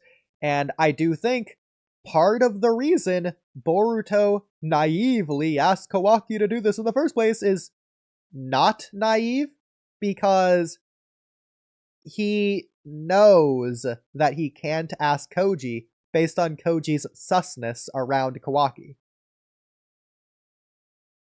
Yeah, that would work. except for the fact that Koji knows Boruto and Kawaki teamed up, and is perfectly okay with it. But See you next chapter. ignoring that, I like that. But again, like, so we really just have to figure out, like, is Boruto going into this with the intention of beating Juro on his own? Or he's trying to. He's using it as a heat go. That's the surprise crisis. It doesn't work. Or is he just fighting Juro with everything he's got? And then the plan is Kawaki's going to show up and he wants to fight Juro with Kawaki. And then that's the second battle. That's like the question. I feel like with the plot directly going with the idea that Kawaki's a singularity of face, singular fate, it just spits in the face of the story and the audience, because that's gonna be why Kawaki does it, rather than because he loves Boruto or anything there, not because Boruto loves Kawaki. It's just because of singularity of fate nonsense. Yes, and that's why, one of the reasons why I don't think Kawaki versus Juro should be the final battle of this arc. But it's fine as a second pinch point, I would say. I think it's fine for that. But it doesn't fit thematically for them overcoming Juro for any reason. Because this would work if Koji was the antagonist of the arc. He's not. Yes, Boruto has some conflict with Koji, yes. But Koji's not the antagonist of the arc. He's not fighting to prove antagonist Koji wrong. Koji's just kind of like, he was obviously not approving of this, but then once he sees Kawaki's visions, for all we know, he's happy about it now. You know, like, go before the final battle. Like, so he's not the antagonist, obviously. So he has to prove Juro wrong in some way. Like, it doesn't have to be like a Naruto Takuto Jutsu and Gaara situation. It could be through Kawaki that Boruto proves things right. The Kawaki is the worst example of that, though, because he's not there for or against love. So he's not really helping either Juro or Boruto, no matter what happens. So something they could have done that would have been really, unironically, really cool is if for an arc, it could be this arc, they have Ada be the protagonist, and because she has the Senrigan, we can just watch the story, technically, through that. In the same way, technically, we're technically viewing the entire Boruto franchise through a flashback through Boruto from the Flash Forward scene. So we would be viewing this arc through the Senrigan. Ada's the protagonist. Ada's the one who's going to change based on Boruto and Kawaki. And she's going to send Damon. Mitsuki's already going to be out, so Ada's going to be alone.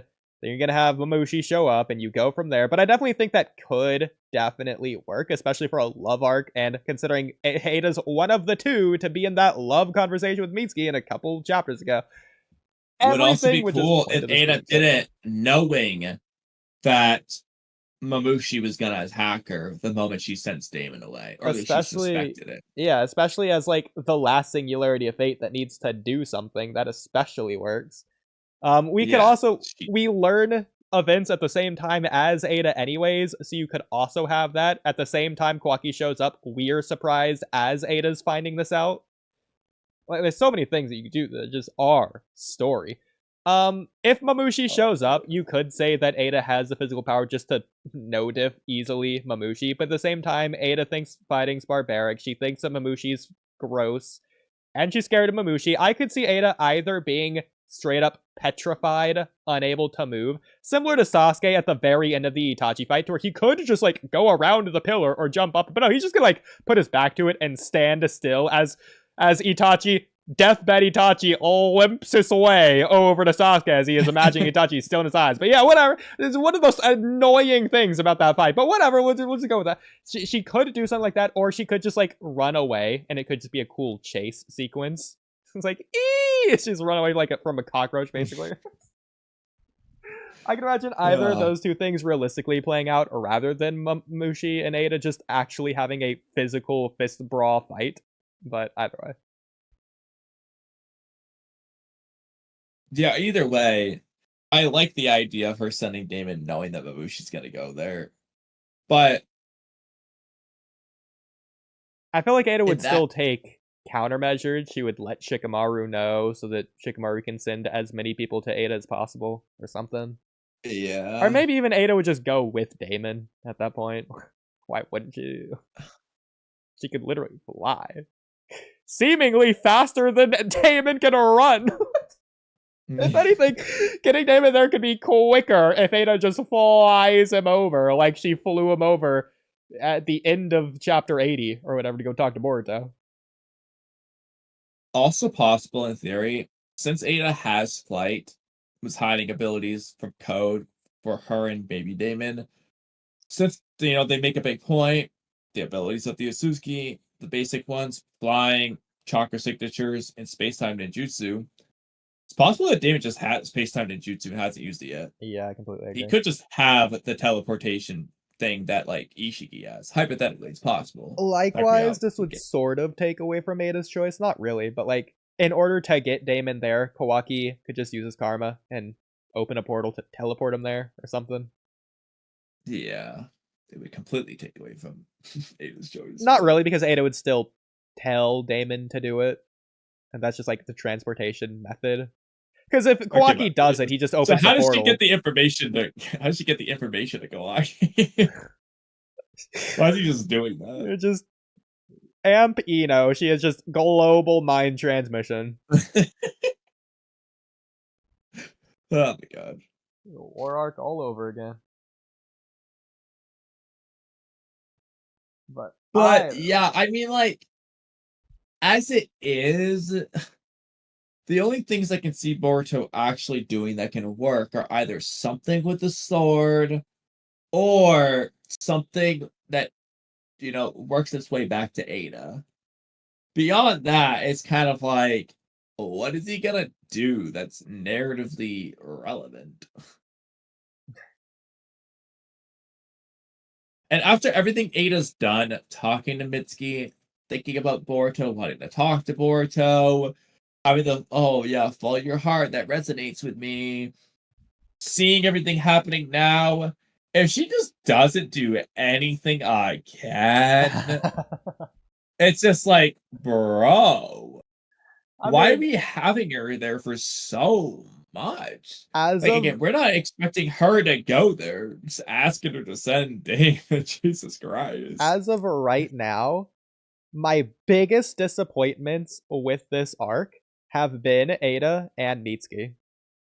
Next chapter could change everything, but if and when they don't do that, Ada and Mitsuki on their current collision course with this arc, as long as they're, the object in motion is going to stay in motion, object not in motion is going to stay out of motion. If they stay not doing anything, they will be the biggest disappointments of this arc for me. Not going to be Yodo. It's not going to be anything else. It's going to be this. I would agree with that, because as much as I think Yodo could have been done better, at least they did something. Yeah, Mitsuki's only annoyed. I feel like we're okay. This should be one of those things that we turn into like one of the memes we have. Sakura, I feel like it kind of already is. Sakura telling Sasuke in the Forest of Death, at least he's doing something. To Naruto. Yeah, exactly. At least Yodo's doing something. Yeah, what's Mitsuki done? Oh my gosh. He beat some Glock rhyme. Yay! With Why has Sage Araya Road. made a bigger impact than Mitsuki? Well, with that being said, Is that it? I believe so. Well, I think somebody failed, and a Hay Station would love to tell us who that is. Wouldn't you, Hay Station? Who is listening to the Walky Talky podcast, who are doing their outro with Hay Station in the audience. Hey, Station! I'm glad you got the comment. I have nothing to say. I don't even know who failed at this point. You guys failed. I'm just trying to say you guys failed. You guys failed. Wait, Boruto whoa, series. hold You guys on a failed. second. Hey, Well- Station, as our number one fan, surely you know who failed by now. You guys did. No. Well, maybe Well, there's okay. a certain manga author you can think of. Kind of icky. He's a bozo. Rhymes You know, with it's Dodo. like the Icky Vicky song, but Icky something else. Does it rhyme with Dodo?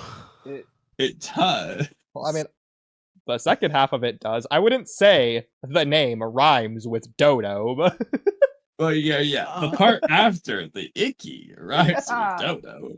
Oh, the man, the myth, the legend himself. Oh, I know exactly what you're talking about. well, he's definitely. Who is it? Kishimoto. I mean, the person we're talking about is definitely a man. Kishimoto at this point is a myth. Kodachi is the Kishimoto- legend. Highly approved of this Icky person. Oh yeah, it's definitely Ikimoto.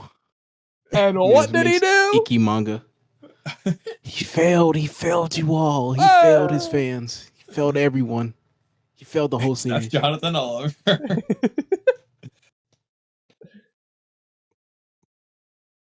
He's a fake and a phony.